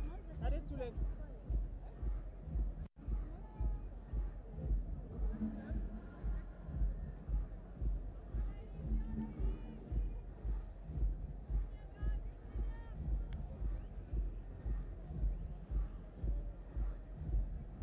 The bowler is coming right arm over. Welcome back to SuperSport Park in Pretoria. It is Hollywoodbets Pro20 action. The Fidelity Titans taking on their visitors from Bloemfontein, the Free State Knights. If you weren't with us for the first innings, well, where have you been? 162 required from their 20 overs. It was built on the back of Annika Bosch and Sune Lees getting half centuries each. Masabata class with ball in hand, and she'll be bowling to Yolande Potgieter. First ball. Not able to get that one away. Hi everybody, my name is David Midgley, and the indomitable KG, the master of Pretoria, is alongside me. Hyping it up a bit more there, David Mitchley. But had a chat obviously with Robin Searle, and she said 160 was exactly what they were looking at. I would have said the way they were at 12 overs, should have looked to get more.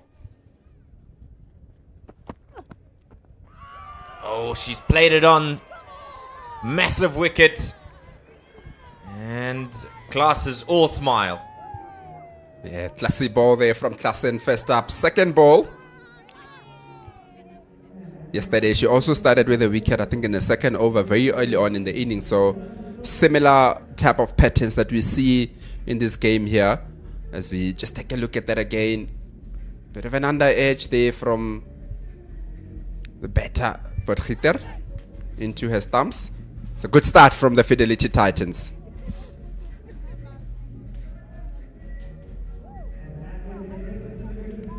Well, the breakthrough coming immediately for the Titans. Scoreless, 0 for 1. And it's always a daunting task if you start off your innings by losing a run, a wicket rather. So you also lose a wicket before you even put one run onto the board. So constantly chasing. And Miane Smith now coming into their batting for the Knights.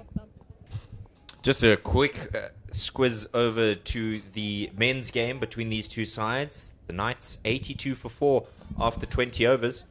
So the projected score is 205, but the 4 wickets really causing some concern. Forrester's at the wicket with Buerta 13 and 30 respectively.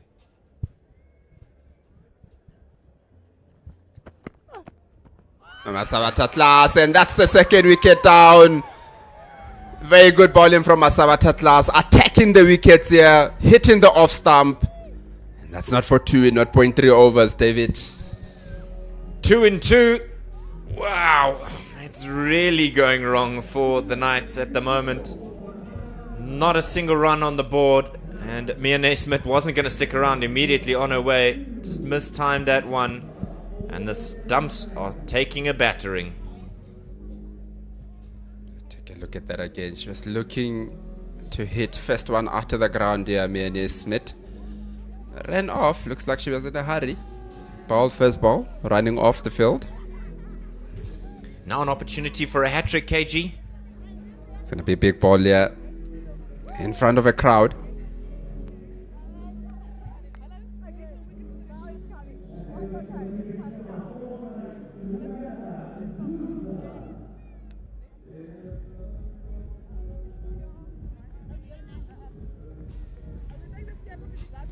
Masabata class. 2 in a row here. And now Luyanda Nzuza is coming to the wicket. Have a look at this one again. Just nips back in off the surface. Plays across the line.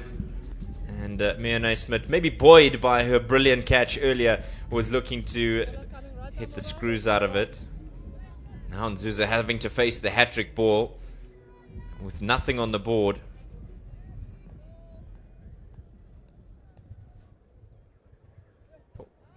Class just pulling up the handbrake and doing a bit of a U-turn.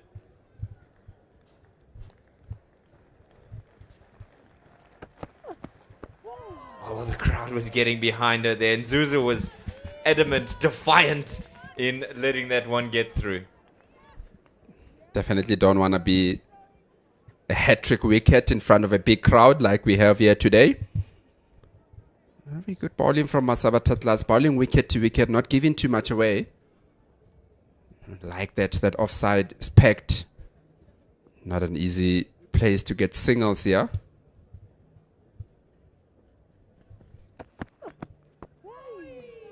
Just trying to push that one. Can very quickly become a cause for concern if you try and just work that one very square of the wicket, or even onto the onside for that matter. Just remember Nzuza, when she came in yesterday, she was explosive from ball one. So let's see how she's gonna go about this one. Pushes this one with a straight bat. What a brilliant first over. A double wicket maiden. It's 0 for 2. Yeah, very good bowling from the experienced Masaba Tatlas. Just ensuring no run whatsoever, and immediately the scoreboard pressure is on the Knights here, losing the 2 wickets, not getting any run.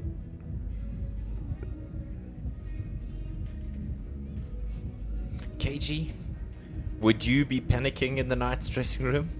Or do you think, yeah, we still got this? You can see the lovely bright smoke as well. Is there a fire in the Knights change room? They do need the fire in their change room. Somebody needs to come in and just sort of like take the responsibility that is needed. I wouldn't say panic, but I would say that I would start being a little bit worried, getting behind the game, 2 wickets down. As you see, it is Mari Max into the attack from the Hanops River end. But not panic per se, because when you panic, that's where you're going to make more mistakes.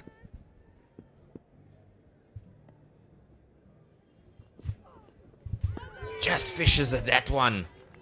Elise Marie Marks, you'll have noted when the team came together for the huddle for those 2 wickets, has the leading wicket-taking cap on her, the golden cap you just see behind the umpire there. So that's why she's sporting that gold cap. 10 wickets in her competition thus far, and an average of 10, her best of 3 for 12 this season.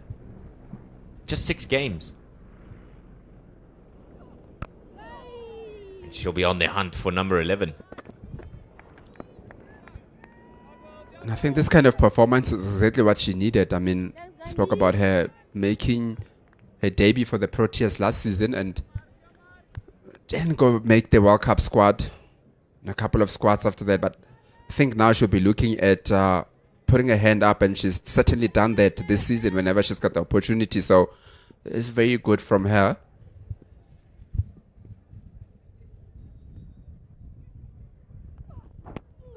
Oh, that looked really uncomfortable. Mark's pleading with the umpire, remonstrating and saying, come on, give that one. And there's nothing there in it. Well, that's very interesting to see. Probably teams come in every time with different lineups in every game that they're playing at. But Isabel Cilliers opened the batting yesterday for the Knights, the captain. Batted right through. Didn't bat at the pace that was particularly needed, but see... Today she's scheduled to come in at 5. Yeah, I suspect that maybe it would have been the time for her to come to the wicket ahead of Nzuza, especially with the pace that she was batting yesterday. Down the wicket, tried to hit it into the surface, but we were worried about the pace at which she was batting. Last week, 32 not out from 43 in the same fixture in Bloemfontein, and so she was happy to kind of play that role for the team. I just think that at 1 for 2, she was probably the better person to come out into the middle. When you need calm heads, bring the captain in.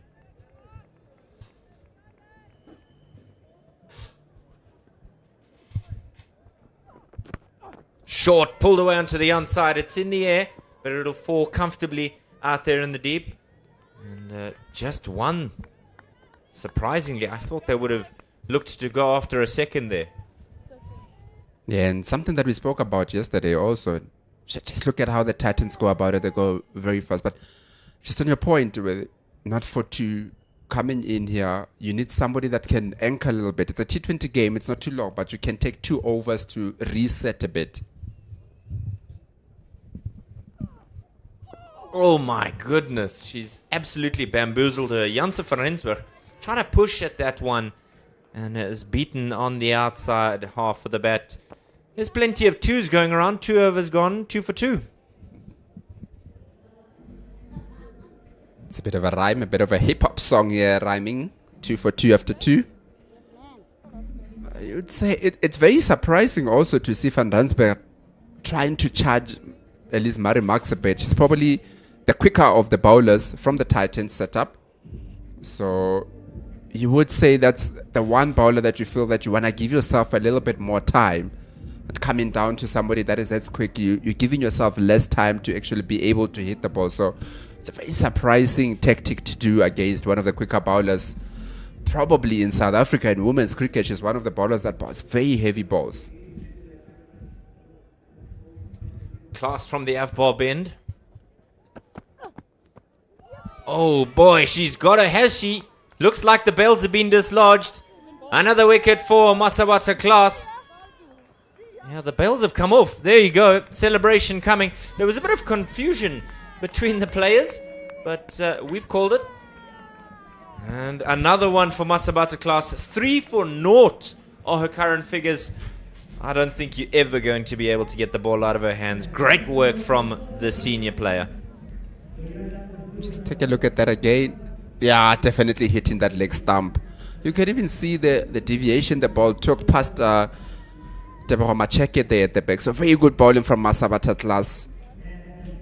Starting the second over very well.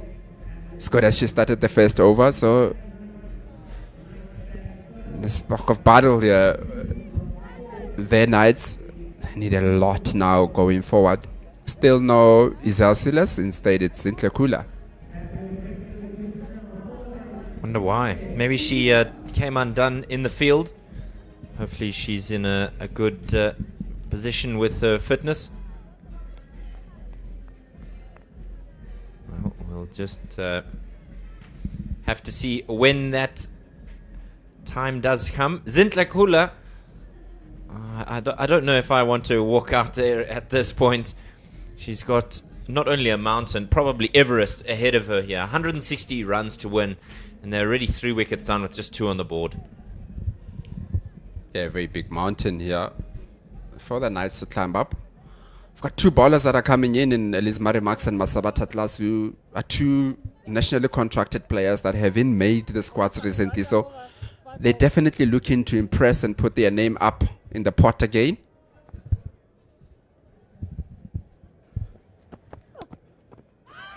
Struck in front, but missing leg stump by a significant margin. She's hunting. She's hunting. You can see she wants those stumps. Yeah, a Titan at war here.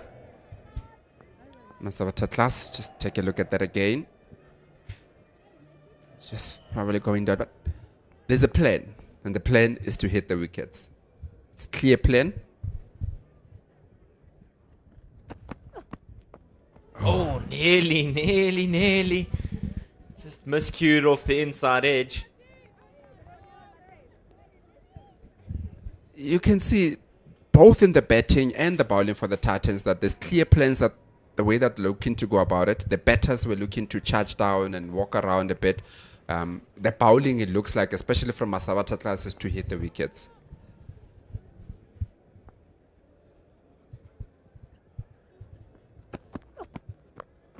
Cuts this fancifully. Beats the fielder. And the first boundary coming for the Knights women. Bit of a commentator's case there. I wanted to say just before that ball also that you can just see that she can't afford to be bowling wide because of the way the field is set, and we see that again. Too much width given. Nobody patrolling the boundary in the offside. So the plan should be to bowl straight like she has been. So no doubt that should be looking to reset to that plan.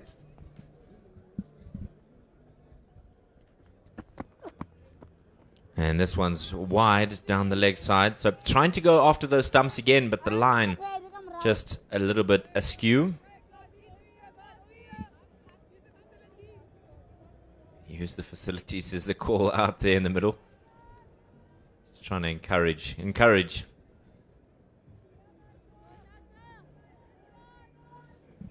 An overcorrection from Masabata Atlas.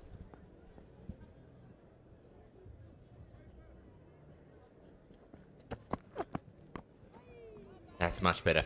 That's much better from the fast bowler. Just got the line and length there. Can feel like a cauldron when things are going really wrong for you as a batting side.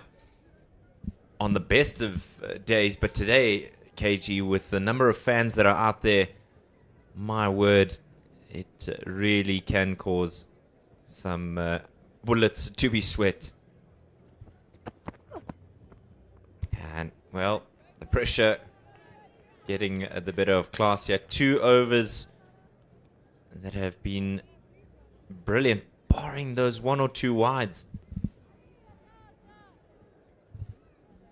A couple of the extra team members just on their way around the park.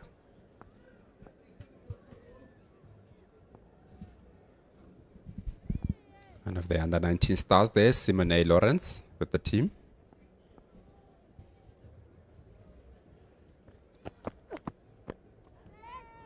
Well bowled.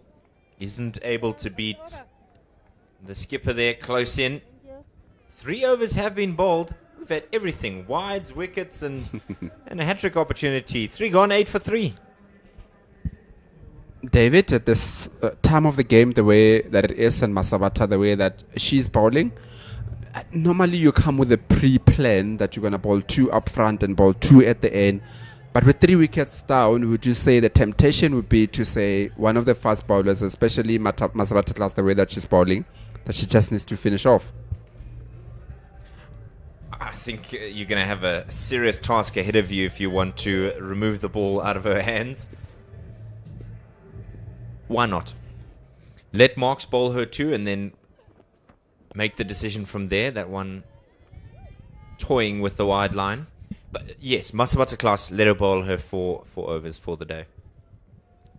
Yeah, and I think in a T20 game, more often than not, and we say that you actually win the game earlier rather than later, especially in the bowling and when you're defending a score, is that you want to make it so difficult that you bowl 15 overs and they need to go at 15 and over, so win the game earlier. It'll be leg buys if they decide to go for run. Common sense prevailing there. And the skipper, Robin Searle. She's had a tough weekend with the bat, but I suppose it's, you know, the bitterness is a little bit sweetened by her team's performances over the last 2 days. And it's good to see her back captaining as well. Yeah, I think one of the questions yesterday is what has been the recipe for the team's success this half of the season? Short and not able to pull that with any sort of power onto the onside. And yesterday, when that question was posed, and she said, we just have people raising their hands each and every game. So I think this is the type of game or this type of games yesterday and today where other people needed to raise their hands, and that's exactly what they did. She raised her hand just last week when they got 156. She got the 50. So now other people rose their hands. It's a good bit of work there, by Marks. It's really tough on your follow-through to just get a hand in the way. Yeah, fast bowler just stuck a mitt out.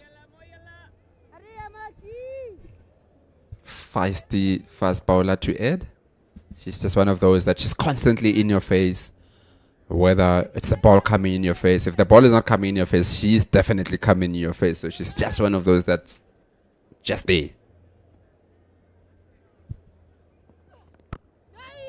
Again, another dot. 5 of them in this over, 1 to come. There's no letting off the gas here. Yes, they may not be losing wickets at the moment, but this over by Marks is just causing a number of gremlins to creep in here for the Knights, because you've got to get to a point where you're actually going to go after the bowler or you're going to get out. You cannot defend when the required run rate is nearing 10. 4 overs done. 2 remain in the power play. It's 8 for 3. And how quickly has that run rate gone up? Started the match off with needing to go at 8 to the over, already at 9.6. So you constantly find yourself behind, losing wickets early on, constantly finding yourself chasing the game. You're already chasing quite a big score here. And when you just go 4 overs without keeping up with the required rate, you find yourself really, really behind. And it's just a matter of time until the panic buttons start to be pressed here by the Knights. Yeah, the real concern here, KG, is the lowest total in this year's Pro20 was between these two sides last week at 84 for 6 from the Knights. And as Klaas makes a return, you've got to look at it and say, is there a possibility of that being bettered in the worst possible way for the Knights? Losing 3 wickets in the power play. Already about 80% of the matches are lost if you do that. And just look at... They look a little bit shell-shocked, don't they? They just don't look like they've got a way out of this dilemma that they find themselves in.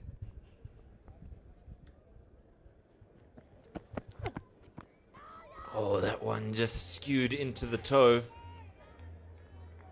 Zintlekula survives. I think Masabata Klaas just offered a wide there just so that she can bowl another one at Zintlekula. No, we won't speculate at all. Not a bad tactic. Gonna get 6 more balls to bowl. Not sure if the coach will be happy with that though. Just pushes at that one, not able to beat the field on the onside.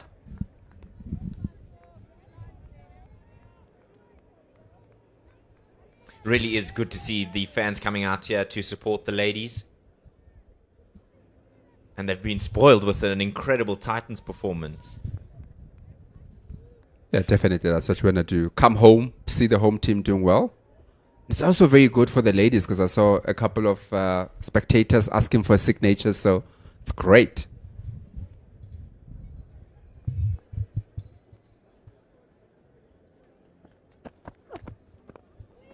Again, trying to force things onto the onside. Not able to get it out of this square here. And it's important that these two support each other. It's tough going at the moment. They're only going at 2 to the over. They need to go at 10. Does it get to a point, KG, where you just say, let's go after it? If we get bowled out cheaply, so be it. Or do you just want them, from a coaching perspective, to bat the full 20? It might seem very early for us to say such a thing that, you know, the game is concluded in one way or another, but I struggle to see how the Knights are going to be able to dig themselves out of this hole. Yeah, I think importantly, and you know, we speak about, as you say, is it too early? But it cannot just be a game that you are chasing and looking to go 20 overs. It is a professional cricket game, and unfortunately at this level you play to win matches. So you've got to show the intent to try and win a match no matter the situation that you find yourself in. Oh, this one's skewed away onto the onside and they'll get a single for it. Oh, bit of advice there. Bit of advice there, Masabata Klaas. And why wouldn't you? At 3 for 8 in nearly 3 overs, wouldn't you just want to share your thoughts with the batter? Yeah, and it's greatness. I mean, she's one of the ambassadors of cricket. Masabata Klaas has played for quite some time for the Proteas. So if she can offer a bit of advice, maybe after the game. But maybe I don't think it's friendly advice that she's offered her there.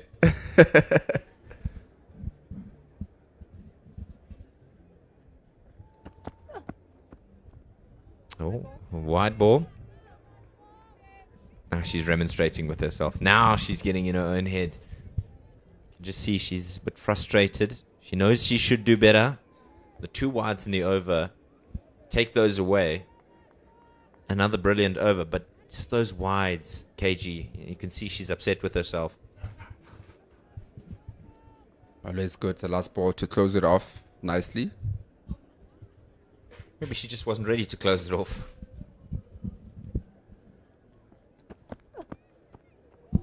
That one died on its way through to Macheke. It's a good one to finish the over. 5 overs have been completed. We're a quarter of the way through this innings, 11 for 3.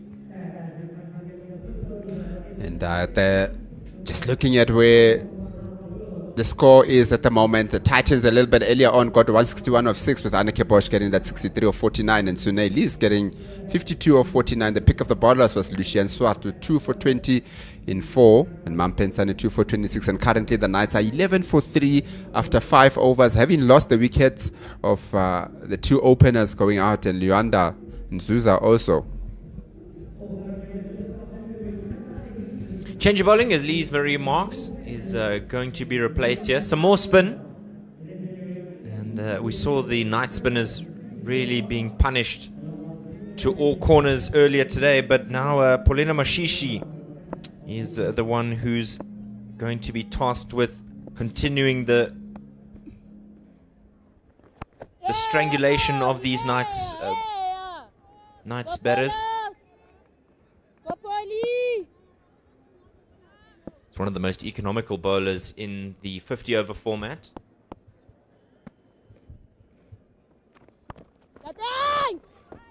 Straight to backward point, no run. And Macheke's call of nothing ringing loudly in the ears of Zintle Kula here. Yeah, definitely. She's almost calling the other batter that don't you dare even think about coming this side. Bowler! A breakthrough for Paulina Mashishi. The comment of, well, swing and hope ringing ever so true here. Mashishi gets her first. It's the 4th one for the Knights. It's 11 for 4. Yeah, very good bowling from Paulina Mashishi. We spoke about wicket to wicket looking to be the plan here. And that is exactly what happened there with Paulina Mashishi targeting the stumps and getting rid of Zintle Kula. So just take another look at that. Into the wicket. Zintle Kula gave herself way too much room. Exposed the whole furniture there.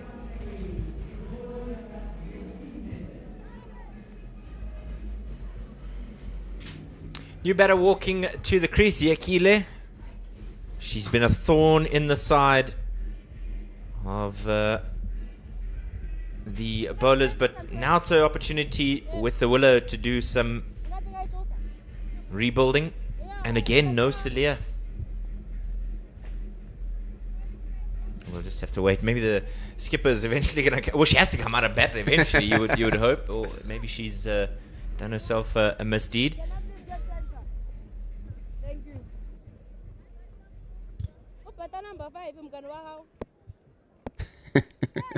Deborah's got a lot to say behind the stumps there. You have to give us a translation. You can't just chuckle by yourself. Come on, KG.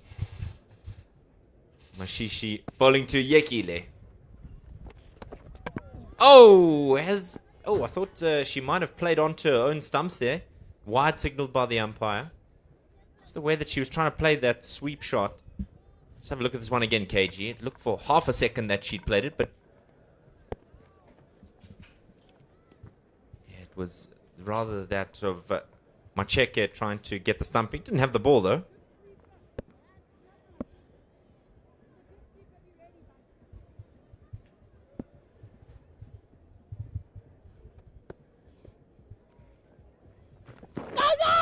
Struck in front. Mashishi's pleading with the umpire, as is Loose and Macheke. Not interested, not interested. They're very convinced there, the Titans. Just take a look at that again. Bit of an angle. How was that again? This time she's given it. The first one, she didn't want to get involved. But now Mashishi has her second. Struck in front and Yekile is done for. Yeah, very good bowling from Mashishi once again, attacking those stumps, and this time LBW have taken the bowled earlier in the over. 2 wickets from this over, much like the over of Masabata Class. The first over, the sixth over, and the last over of the power play, yielding 2 wickets so far. Still about to go, so there's an opportunity to get the third one. So just take a look at that again. Yeah, umpire Macheke was set that is out. Just seeing how the Knights batter seems to be running on and running off. Is there a flight to Bloemfontein? I'm wondering if that flight is at 1 o'clock, because if the way that they were urgently trying to get off the park, 12 for 5 kg. Oh boy. If you're a fan of teams in orange, you may want to look away. Just an update from the men's game in Bloemfontein. 128 for 4 is where they find themselves. Forest batting nicely with Buerta, 35 and 53 respectively, and Skalk Engelbrecht is bowling at the moment. Coming back to the ladies' game, it's pure carnage. 1 ball remaining in the power play, and then we'll have a commentary change. KG is going to make way for Ken Bowland, or is it me? We'll just we'll play rock paper scissors for who's on their way out. Nevertheless, the power play has been completed. 150 more required, 149 rather, and it's 13 for 5. And I won the rock, paper, scissors. David will be leaving commentary, and I'll be joined by Ken Boland. Impressive batting here. Or bowling rather by Fidelity Titans after an impressive batting innings earlier on in the match. And as we just take a bit of a recap, the Titans earlier on getting 161 for 6, setting 162 to win for the Knights, who are currently 13 for 5 after 6 overs. End of the power play.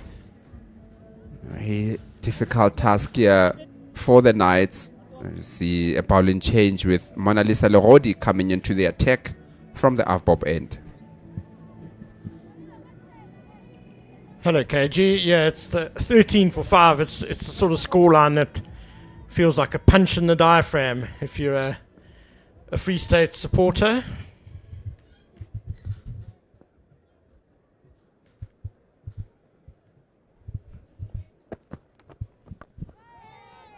First up from Manisa Lahore, just blocked out by Isal Silas, the captain. We just wonder, Ken, we were talking yesterday about how Isal Silas finished off her innings yesterday versus the way that she started. And we wonder if today she'll start off the same way that she started yesterday, or start off the same way that she finished yesterday, which was a little bit more attacking.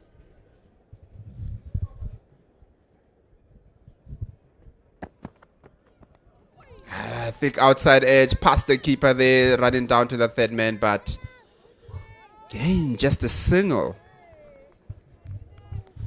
I'm not sure Isel Saliers has much choice, really. 148 needed off 82 balls. And as we said at the start of the match, the Knights really could do with a win here to try and make sure they're not relegated. But it's a long way off.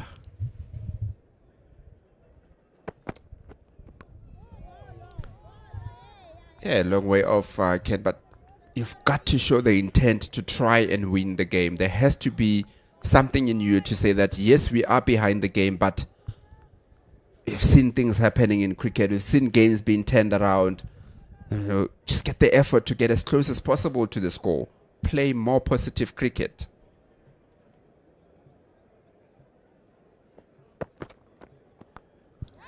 Cut away, very good shot there. In between that cover and point, down to the boundary for a much needed boundary for the Knights. Can you believe that Ilandri Janse van Rensburg has only got off the mark now in the 7th over? That boundary, it's the 13th ball she's faced. So she hasn't had that much of the strike, but quite remarkable really that she's been stuck at one end with the carnage at the other.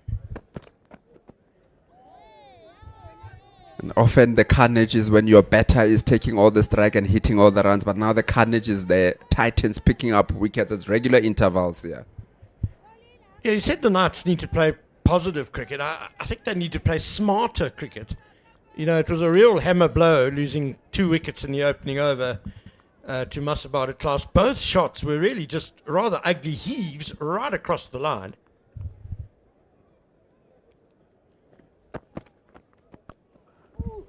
Hit straight and very good fielding from Rasika Maharaj. Saved a certain boundary there.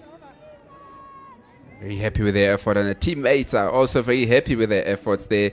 And that's the end of the 7th over with the Knights on 19 for 5.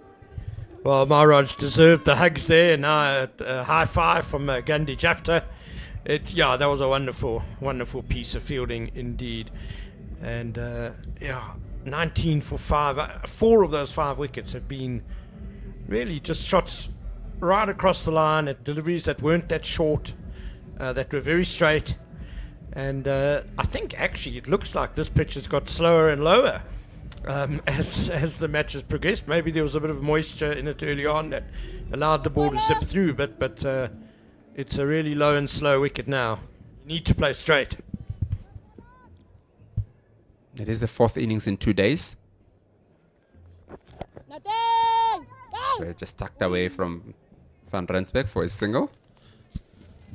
Yeah, I think as good as a wicket can be when so much time is spent on it. Yesterday, there was a full 100 overs that were played yesterday. So this wicket has had a bit of traffic in 2 days. Tucked away again by Silas. And they'll be looking for 2. Coming back for 2. An opportunity for a run out here. Oh, done by the bounce there. Just bounced a bit too high there for Tebogo Macheke to be in control of it. Yeah, it wasn't a bad throw, but it just took, as you said, a really big leap off the square. And then wicketkeeper Masheke had to go a long way back down with the ball to break the stumps.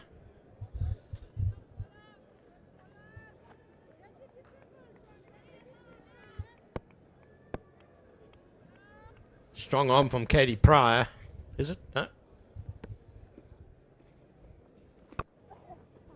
Good bowler.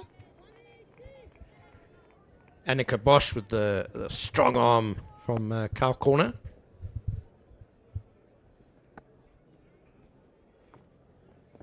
Again, looking for something there. Silas just going down on the lap. Should be cut out for 2. That is what we saw from her yesterday, later on in the innings. A little bit too late when they were now needing about 15, 16 to the over, where she was looking to be a bit more innovative, lapping, few reverse sweeps. As you said, she doesn't really have a choice. She has to start off by the way she finished yesterday.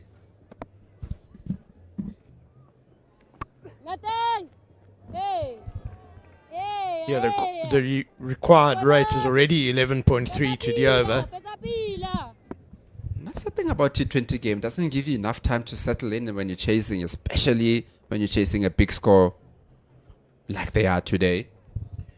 Yeah, more for batters settling in, but you've got to keep the scoreboard ticking over with those ones.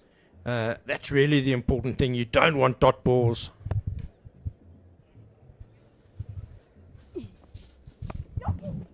That's a straight that vacated mid-wicket. Catherine Pryor moved to the 45 to stop the lap, and that's the end of the 8th over, with the Knights on 25 for 5 after 8 overs, requiring a further 137 from 72 balls.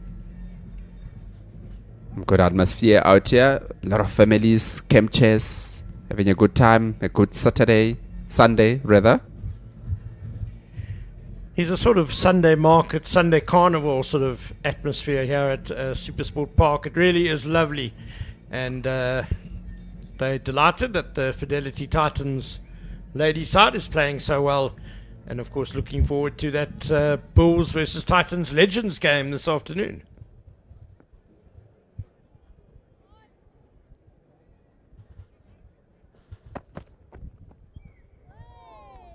Manisa Lahodi continuing from the half-bob end. Must be very good also, Ken, for these younger players, professional setup now, playing in front of a crowd. Many of them wouldn't have experienced this. Only have maybe your Masabata class, the Liz Mary Max Mona Lisa Lehodita and the 19 World Cup that have got experience of playing in front of crowds.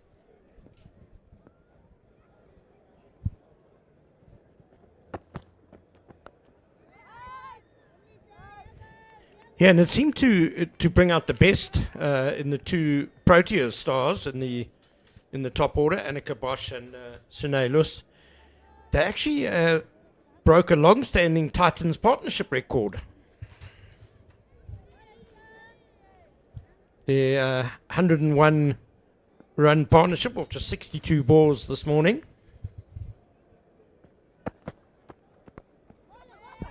Quick single. But Maharaj was a bet on her heels there.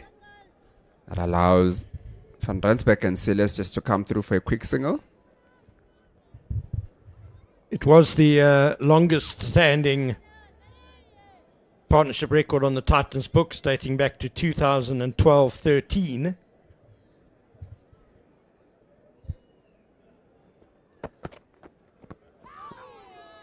Have an inside edge there into the pets. Just again, just looking at the rate that they're going, whether their target is 20 overs or their target is a certain amount of runs.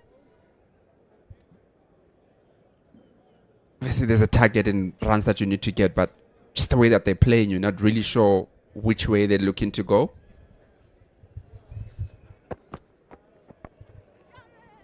Bit of width given there and nicely hit through extra cover. No one at the boundary, and that will be a boundary for the Knights. Well, at 26 for 5 before that shot, it's really just survival mode for the Knights.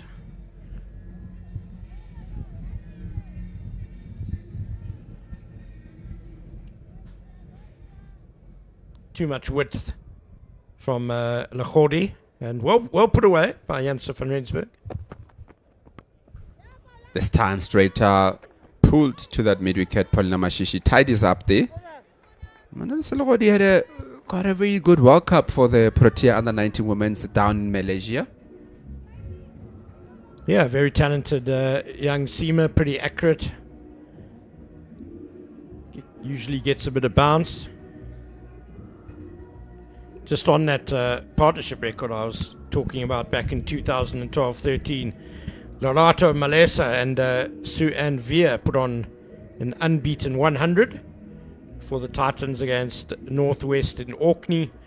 Taken a long time for that record to be broken, but Annika Bosch and Sune Lewis did it today with their 101 for the third wicket off just 62 balls, which really put the Titans in charge of this game, and haven't let up really since then.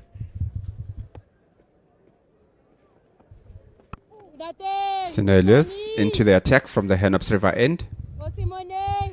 Nice bit of drift, that first delivery.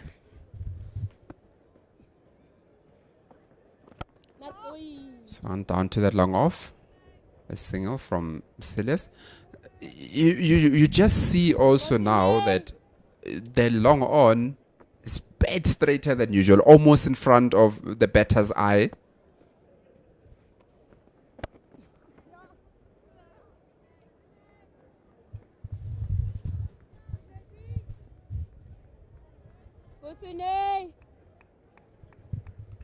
It suggests that Sune Lus is going to be bowling fairly an off-stump line. Go Sune!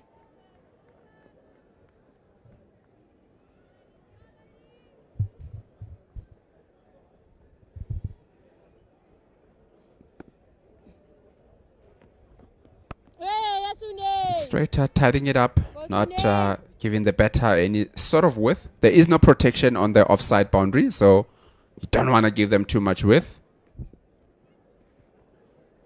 Nothing! They will get the one there, but if you compare the pace that Sune Lus is bowling her spin at compared to that of the Knights spinners, quite difficult to get down the wicket to Sune Lus when she's bowling so quickly. And that's a halfway point there with the Knights currently on 34 for 5 after 10 overs, needing to go at 12.8. And at the same stage, the Titans were 71 for 2, so very much behind the match here, the Knights. Fidelity Titans will certainly be targeting the bonus point from this game, and as we pointed out earlier today, if the Titans win today with a bonus point and then beat the Lions with a bonus point on the 22nd of March, 23rd of March, then the Fidelity Titans can actually steal third place in the final standings from the DP World Lions.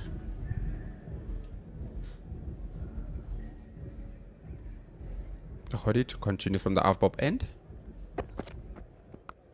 It's again a bit of worth, and there is no one protecting that offside boundary. Once again, very good shot from Van Rensburg to get a boundary of the first ball in the 11th over. Yeah, she hasn't learnt from the previous over, Lechodi. Elandri Janssen van Rensburg clearly very strong on the cut shot, and her captains try to help her by putting fine leg back to encourage her to bowl a bit straighter. But you see there, that really is just too much width.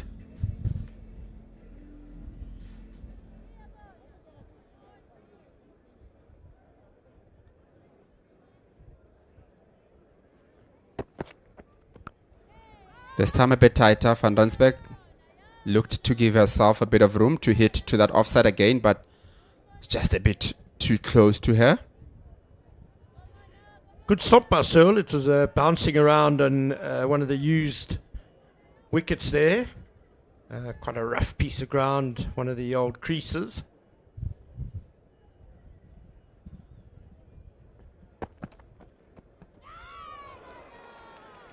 And that's a wicket for Mona Lisa Lechodi, hitting that off stump. As you said a bit earlier on, it does look like the pitch staying a little bit lower than what she would have liked. That's a very good wicket from Mona Lisa Lechodi after going for a boundary in the first ball in this over. And again, a cross-batted shot to a straight delivery, which was back of a length, but with the ball bouncing so low, you've got to just try and punch that down the ground. It's short enough to make you think of the pull or the cut, but really didn't bounce very high at all. Yeah, definitely. Bit of a creepy there from Mona Lisa Lechodi, tailing in. And with that, Annika Swart will be coming to the wicket for the Knights. A difficult position that the Knights find themselves in here, Ken. Well, almost an impossible situation. They really are struggling to survive at 38 for 6. They've still got 124 more runs to score to try and win this game off just 57 balls. It's probably about saving face now for the Knights ladies. And you just wish some of the batters would have shown a bit more awareness, awareness of conditions. They bowled first on this pitch. They did well at the death. They would have seen that it was getting slower and lower. And the Titans have bowled generally quite straight and targeted the stumps. And unfortunately, the Knights have played too many shots across the line. Yeah, 5 bowled today. 1 LBW, so everything has been hitting the stumps. I like that. That's exactly how the Titans have been going about their business here. I spoke a bit earlier with David that there's definitely a plan that the Titans came in. First when they were batting, they looked to constantly calm down the wicket to upset the length of the Knights. And now they're looking to hit the wickets almost every ball that they're bowling. Yeah, every Titans batter came to the crease and you could sense the intent was there. And I'm not saying that in the sense that they were trying to hit boundaries, but straight away, every batter you could sense was looking for that single from the get-go. Most of them, I think, got off the mark first ball. And the intent with the Titans also wasn't just about hitting, but with their running also with those 1s and 2s. That is what we talk about intent, the willingness to want to score their runs.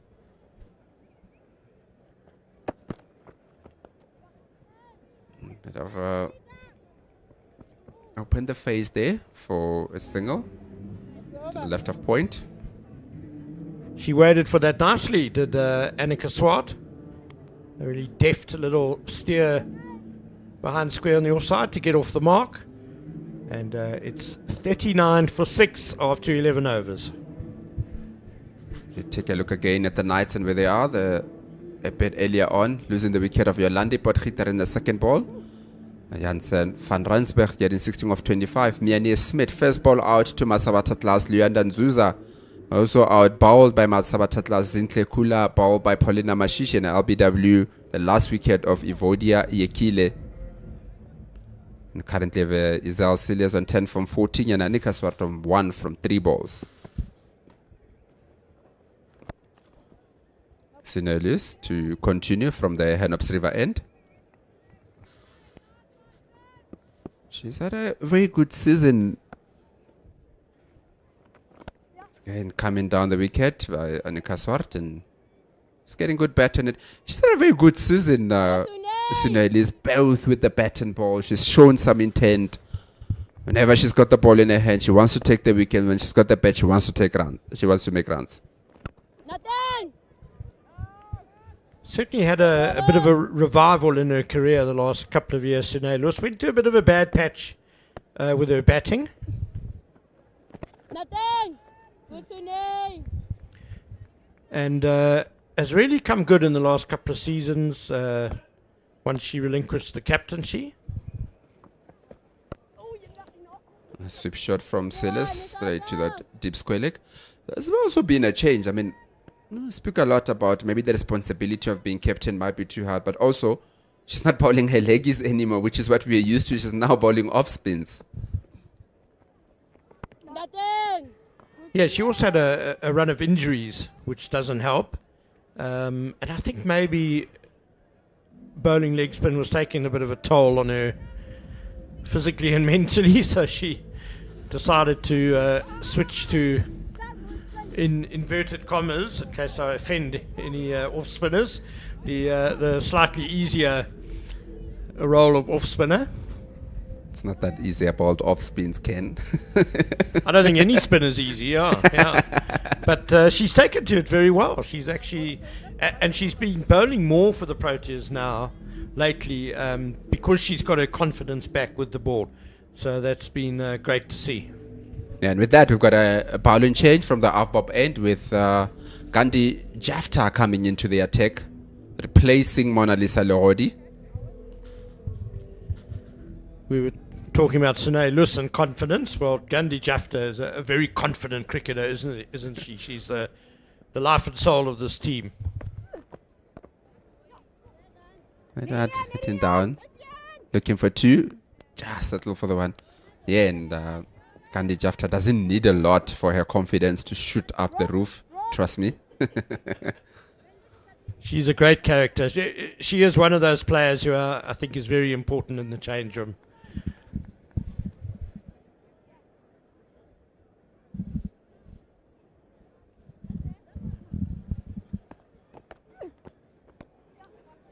Dropped a bit short there, hit straight to that cow corner.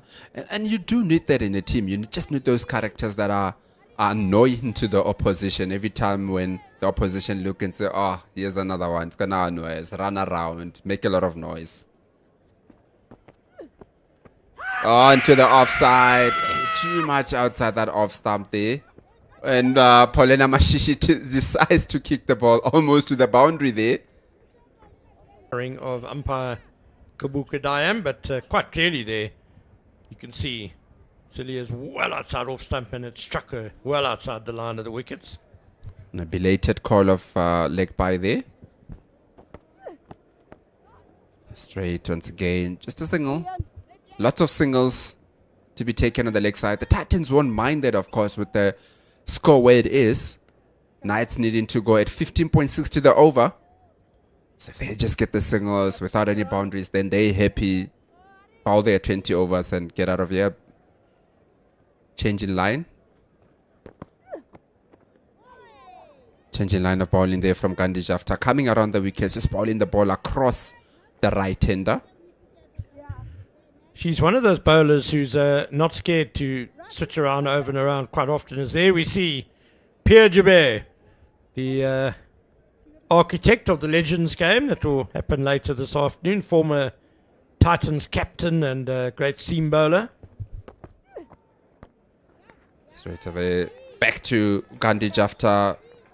Dot ball to end the over here. Jakub Pretorius, former Springbok centre. Gerald Tross, ex-Titans captain. It's going to be a wonderful atmosphere this afternoon. Willem Albert's there, just waving to someone in the black and grey cap. Chris Morris coming down the stairs with his old partner in crime, Paul Harris. I'm sure they're looking forward to a lot of fun this afternoon. Sweep shot there, nothing yielding of it. Yeah, definitely, I think it's going to be a great spectacle. I think the Titans legends also will be happy to see how their team's playing. There's the locksmith, Victor Medfield. And the former coach here, Mandla Mashembi, in front of him. I'm sure he'll be keeping an eye on the match in front of him, because of course he's the new Proteas women's coach. Albie Morkel also involved in coaching here at the Titans. Nothing. And another dot ball to that extra cover. Albie Morkel had a hit the other day in the nets, simulating hitting against the legends. Nothing. Yes, I saw the fantastic little video posted by the Titans. I think my co-commentator might have had a lot to do with that. Yeah, he was hitting them cleanly. Coming down the wicket, looking to get something, but just hitting it straight back to that mid-off. It's the 14th over, and we'll have a change in commentary after this ball. Nothing. A dot ball to end over. 5 dot balls in this over. Very good bowling from Sunelis. A score now 47 for 6 after 14 overs. And with that, we've got a change in commentary with David Mitchley coming back to the end of the game to join Ken Boland. Thanks, KG. So the situation is a pretty hopeless one for the Knights. They need 115 more runs off 36 deliveries. And one has to give the Fidelity Titans a lot of credit. There was a stage in this season where they were kind of neck and neck with the Knights, as Jafta is swept away nicely by Isel Cilliers. There's a bit of a mishap on the boundary there. Sinead Good Lees afternoon, David. Sorry, Ken, I've jumped the gun. Good afternoon to you. Sinead Lees really just wrenching her hands there. I think she's done something to her finger. That's really concerning for the Titans ladies. And the Proteas, as the 12th lady will have to come on the field. I wonder if it's a bit of a dislocation maybe, or... Yeah. But as you were saying, the Titans have done really well in the second half of the season to pull away from the Knights in the standings and that relegation battle, because there was a stage earlier in the season when they were neck and neck. Again, the sweep shot by Cilliers and Lechori fields well. And the Knights have got to 50. It's taken them 91 balls and just 4 boundaries in that total.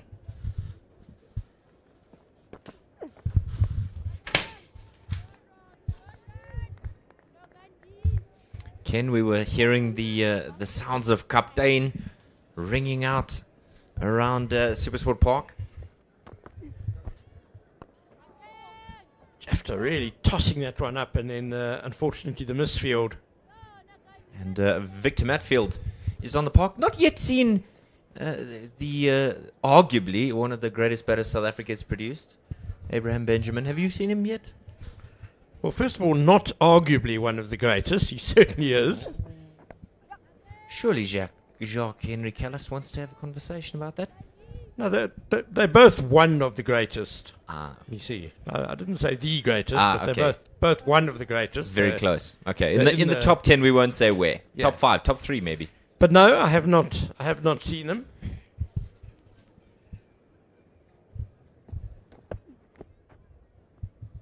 Jafter back to over the wicket and really tossed up, but really wide too.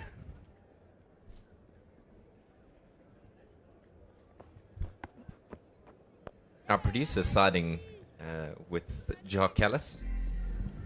As the greatest ever, yeah, I'm not arguing that. Ricky Ponting said as much. End of the over, 15 gone, 5 remain, 54 for 6. Is there anybody else who we could throw into that top 5 mix, Ken? Besides those two? Are we talking all-round cricketers or batters? Or Batters. Batters. Batters. We're talking about those who score runs. Yes. Well, Hashim Amla scored a boatload of runs. And, well, there you see the Knights really need a boatload of runs. They need a few ships to come in for them. An armada, if you will. Yes, 54 for 6. 108 needed off the last 5 overs. Some of the fans getting an opportunity to spend some time with the legends. As it's Maharaj who comes into the attack. Oh, finds the edge. And that's going to be a bit unlucky for the bowler. I don't think it's going to reach the boundary. As Jafter fields, but good start with the ball by Rasika Maharaj. I worry here, Ken, if there's a bouncer bowled in the Legends game to Willem Alberts, somebody might lose their life if he gets too upset with the length of bowling. The bone collector, as he's known. Good stop there by Searle. But the knock-on allowed the single, the deflection. Yeah, it's a wonderful initiative, this. And, you know, Cricket South Africa used to have an annual game between them and the Springboks, which always went down really well with the crowds and on TV.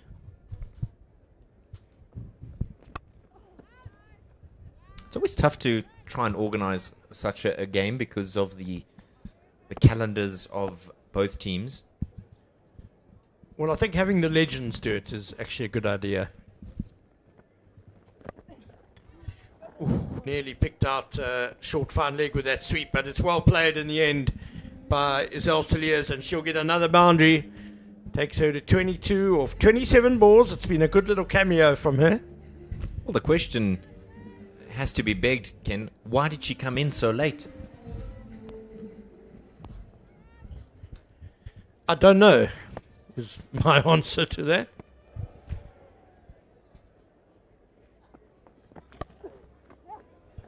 Pulled nicely now. Thoughts of a second, but it's a good throw again from the boundary. Yeah. So it's a head scratcher, that one. Is Elsliers 23 from 28. And well kept out. Is that a bit of a Google there from an arm ball from Maharaj, but well kept out in the end. It's the end of the 16th over. 62 for 6. Well, anybody who's got Maharaj is causing batters consternation within South African cricket. Lovely, lovely turnout here, Ken, for both games. Some fans are giving us a wave there. Wanting to be on the big screen, Ken? Yeah, it's a great atmosphere here at SuperSport Park. These grass banks are always such a lovely sight when full. And it's getting fuller and fuller by the minute here, which is great to see. Yeah, there's no doubt in who they're supporting later. Nicely pulled away. Can't quite get the gap, though, between those two fielders on the boundary. There will be a couple of runs, though, to Cilliers. She's going well. 25 not out now. Good to see Sinead Lees back on the field. Involved in that fielding effort. Yeah, perhaps it was just a painful blow to the hand and very nearly beaten in the flight there, Cilliers, but she adapted well, manages to get the single. cheeky little dink. Good to see all the fans coming out to support. As you said, they prefer the grass embankments here at SuperSport Park. Bit of an edgy cut by Swart, but it'll do the job because there's no third man. And we see Mara just charging off after the delivery. How we didn't get a run out there, Ken, I'll never know. A lot of confusion between the two batters out there in the middle. And there's no confusion about what he likes. Fan of strawberry milk. It's not a bad flavor, that. Not a bad shout. Stepping outside off stump again, Searle Cilliers. Trying to target Van Dijk being up in the circle.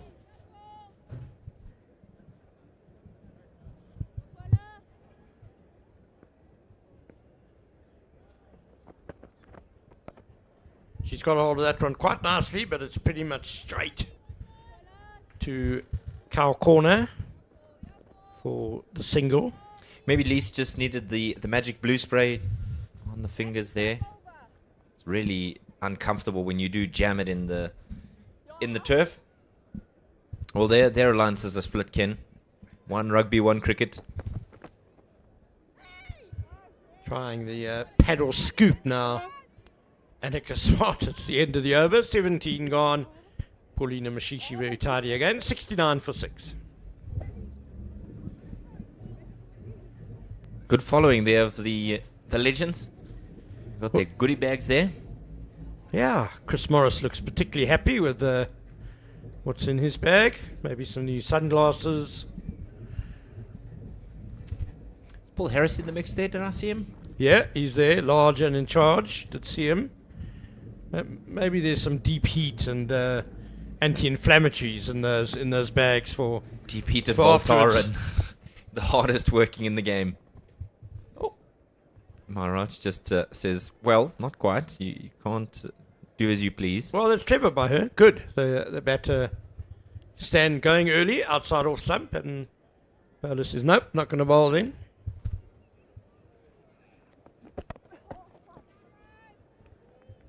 That was a bit quicker and flatter from Naisika Maharaj. He's had a good season. 7 wickets in 5 matches.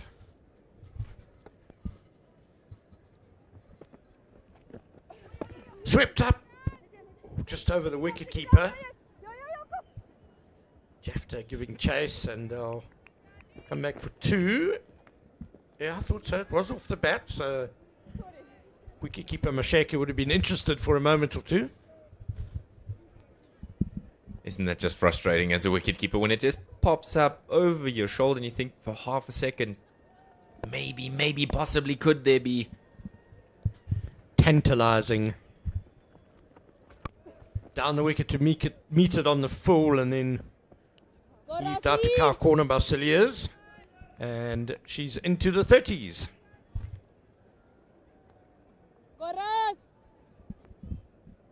Who's your money on for outstanding performance? Nicely driven down the ground by Swart for 1. Besides Sinedis and Annika Bosch, obviously. Well, I know who the crowd want to see come off, and that's A.B. de Villiers, obviously. But from the rugby side, Brian Banner.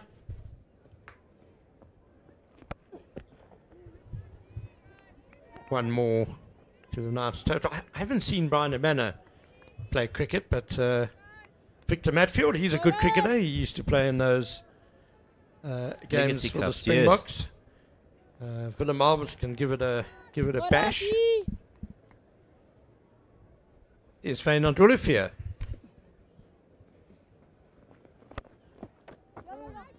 Just takes a parry down to long on. Looking, well, a lot less golden locked these days. Got the salt and pepper by the looks of it. Much darker than his Goldilocks of yore. Well, you asked me earlier today as the 18th over comes to a close, 75 for 6. You asked me earlier, David, who had the better hair, Faf de Klerk or Wynand Olivier. And, well, we can't really compare because Olivier's lost. He's lost the blonde locks, the beautiful hair style. And there he is, A.B. de Villiers, chatting to, no doubt, the captain, Pierre Joubert of the Titans legend side. Clive Eckstein there, left arm spinner, who played a few early games in his career as that's chopped away to backward point. Clive Eckstein played a few early games in his career at Centurion, but of course played most of his career down the road at the Wanderers. Ooh, she just gets a hand to it, does Masishi, as Annika Swart gave her the charge. The question from our producer was to the umpire, who will be standing, one of the umpires standing today.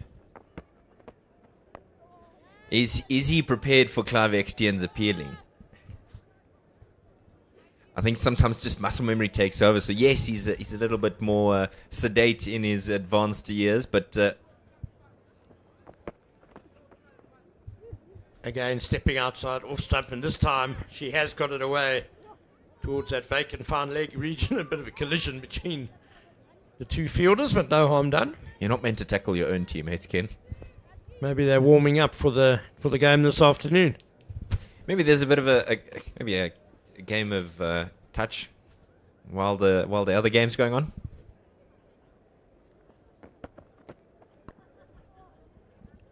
Struck that too firmly. Can't get the run. So do you think he'll be ready for Clive Eckstein's appealing? Well, who are the umpires, I guess, is the question. Clive Eckstein, I think, still playing a bit of cricket for teams like the Nicky Oppenheimer 11 and a couple of Masters teams going around. It's a lovely field, that one, Nicky Oppenheimer's oval. And we are over with the over. 19 gone. 7-7, 77 for 6. And another very good day at the office for Polina Mashishi. She's been the Titans Ladies Cricket of the Year for the last couple of seasons. 4 overs, 2 for 17 for the champion spinner. And there's a look at just at the lovely atmosphere. The lot of work's gone into putting up all these stalls and making it a real festival atmosphere at SuperSport Park today, as Elise Marie Marks will come back into the attack to bowl the final over of this match. She's conceded just 1 run from the 2 overs she bowled with the new ball. Tied leading wicket taker. As you see, she hands over the golden cap to the umpire. Her and Leah Jones of Western Province tied on 10 wickets each. She'd love to get 1 here, Kent, just to pip ahead of the province captain.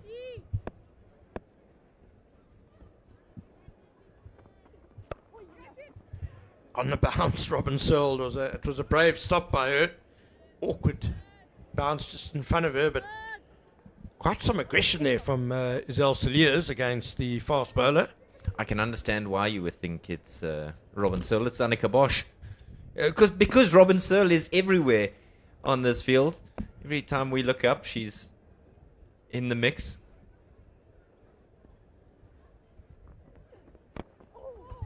Ooh, chopped onto the foot and then just goes past the stumps. Elise Marie Marks has bowled well today.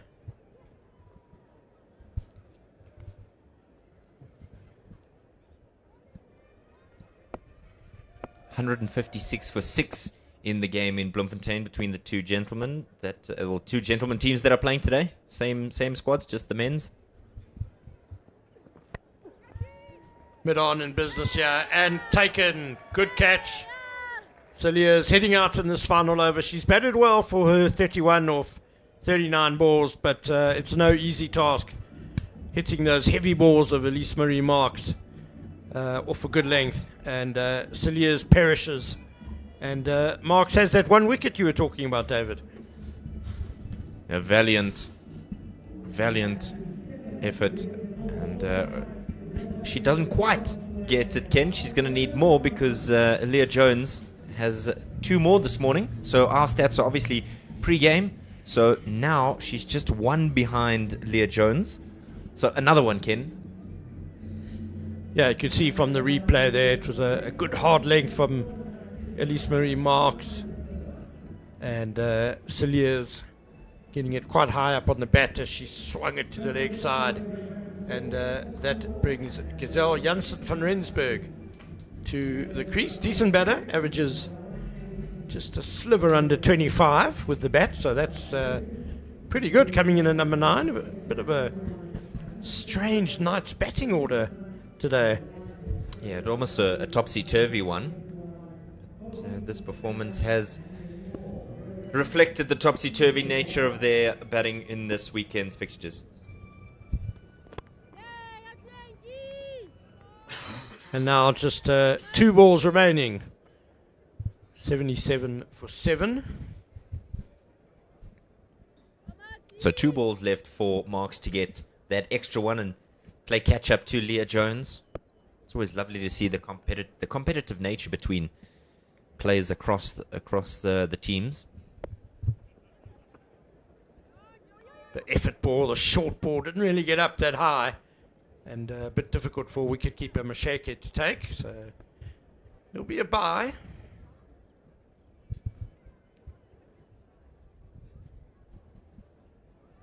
Yeah, it's been a torrid outing for the Knights ladies. Struggled yesterday as Sine Lees put them to the sword, and then today it was all Titans bowlers. Oh, that's a nice way to end the innings of the Knights. Really well put away by Annika Swart. A very accomplished little paddle scoop there. And she'll be happy to end on that note. Takes her to 19 not out. The Knights have closed on 82 for 7 in their 20 overs. It's been a disappointing day for them. I thought they fought back well with the ball at the death, restricting the Titans to 161 for 6. As you can see there, at one stage, the Titans were 133 for 3 in the 16th over. So they did well through Lucien Swartz and Mampe and Sane to restrict them to 161 for 6. That record-breaking stand of 101 off just 62 balls for the 3rd wicket between Annika Bosch and Sune Lus. David, Knights, not much you could say about that. 82 for 7. Yeah, 0 for 2, Ken. It was almost an inevitability. Masabara Class 3 for 9 in her 3. And Paulina Mashishi 2 for 17 in 4. Ably supported by Monalisa Lachodi and Elise Marie Marks. 1 wicket apiece for them. No real fight back from the Knights ladies, barring Isel Cilliers, who came in much lower than I thought she would have. A resolute performance from the ladies who call SuperSport Park their home. The Fidelity Titans ladies win by 79 runs and get the double in this weekend's fixtures. And an important bonus point for the Titans ladies. And, well, we now await the festival game this afternoon between the Bulls legends and the Titans legends. There are the full bowling figures for the Titans ladies. Masabara Class, of course, 2 wickets in 2 balls in her first over, ending with 3 for 9 in 3 overs. Really good. Polina Mashishi, good as ever. 4 overs, 2 for 17. And there were also wickets for Elise Marie Marks and Mona Lisa Lachodi. So before we sign off, there is going to be a presentation. But also just a reminder, if you want to continue watching the action from SuperSport Park this afternoon, that match between the Titans legends, AB de Villiers, will be playing up against the Bulls legends, the likes of Victor Matfield and Willem Alberts and Wynand Olivier. Then you can catch all of that action with commentary on the on the Titans YouTube page. So do catch that game from 2 o'clock this afternoon. From myself, Ken Borland, and from David Midgley. It's a very good afternoon from us as we just wait for the on-field presentation with Khiso Masubelele.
Oh.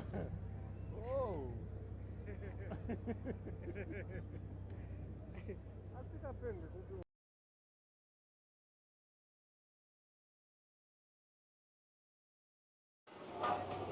Right, welcome to the post-match presentation here at SuperSport Park after the Hollywoodbets Pro20 match between the home team, the Fidelity Titans and the Knights. And the Fidelity Titans have won the match by 79 runs. Well done to the Titans for pulling off a big victory in front of a big audience here.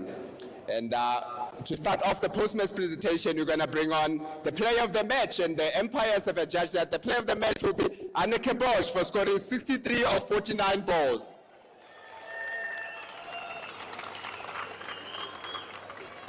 Anneke, how does it feel to score runs in front of a home crowd?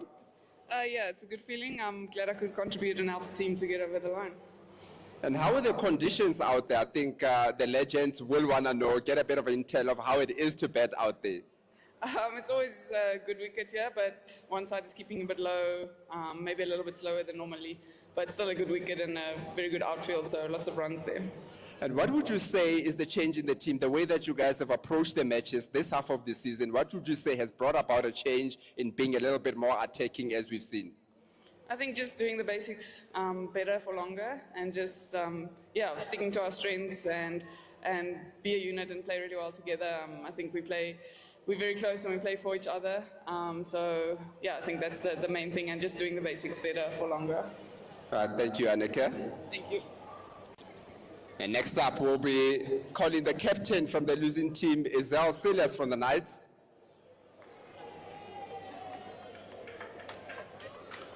Searle, hard luck with that. How would you sum up the match from your side? Yeah, I think we brought it back nicely at the end, but unfortunately it wasn't good enough with the wickets we lost in the beginning. And what kind of learnings do you take now from this match moving forward in the season? One more match to go in the season in the Pro20. What kind of learnings do you take from this? I think we need to back ourselves and play to ability we can and support each other. And how has it felt for your team to play in such of a big crowd here at SuperSport Park?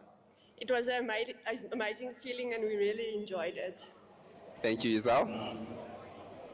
And next up, we've got the captain for the winning team, Fidelity Titans, Searle. Robs, how do you wrap up this match? That was a brilliant game of cricket. I think a very clinical performance all round. I think we did well with the bat. Anneke Bosch was obviously incredible with Sune Lus there, also scoring very quickly at a high strike rate. And then to start the innings off like that, there were more wickets on the board than runs, and that set the tone for our fielding innings. So brilliant effort all round. What are the key moments that you take away from this game that will propel you even further going into the next matches? Yeah, I think with the bat, obviously partnerships are really important. We lost 2 early wickets, and then the 2 of them kind of, had a really nice partnership there, which sets us up. And then again with the ball, I was about to class with the wickets up front, but Elias Mary Marks held up the other end, and I think they bowled really well in a good pair there. So yeah, kind of just working together got us over the line today. And what does it mean for the team to have the Protea players? You guys have got 4 Protea players, if including 2 with the under-19 players. What does it mean to have so much experience coming into the team? What does it do for the rest of the players? Yeah, it's amazing. We're very lucky to have them, and they're full of knowledge. And on games like today, when there's a crowd out, and a lot of us at domestic level are not necessarily used to it, their experience shows, and they kept us calm and obviously performed under pressure in front of the crowd. So definitely helped, and we're very lucky to have them. Thank you, Robin. And that's it from the post-match presentation. We had the Fidelity Titans walking away with a big victory here, winning by 79 runs and picking up a bonus point, an important bonus point in this match here. And that's it from us here. Catch us later for the Legends game between the Titans Legends and the Blue Bulls Legends.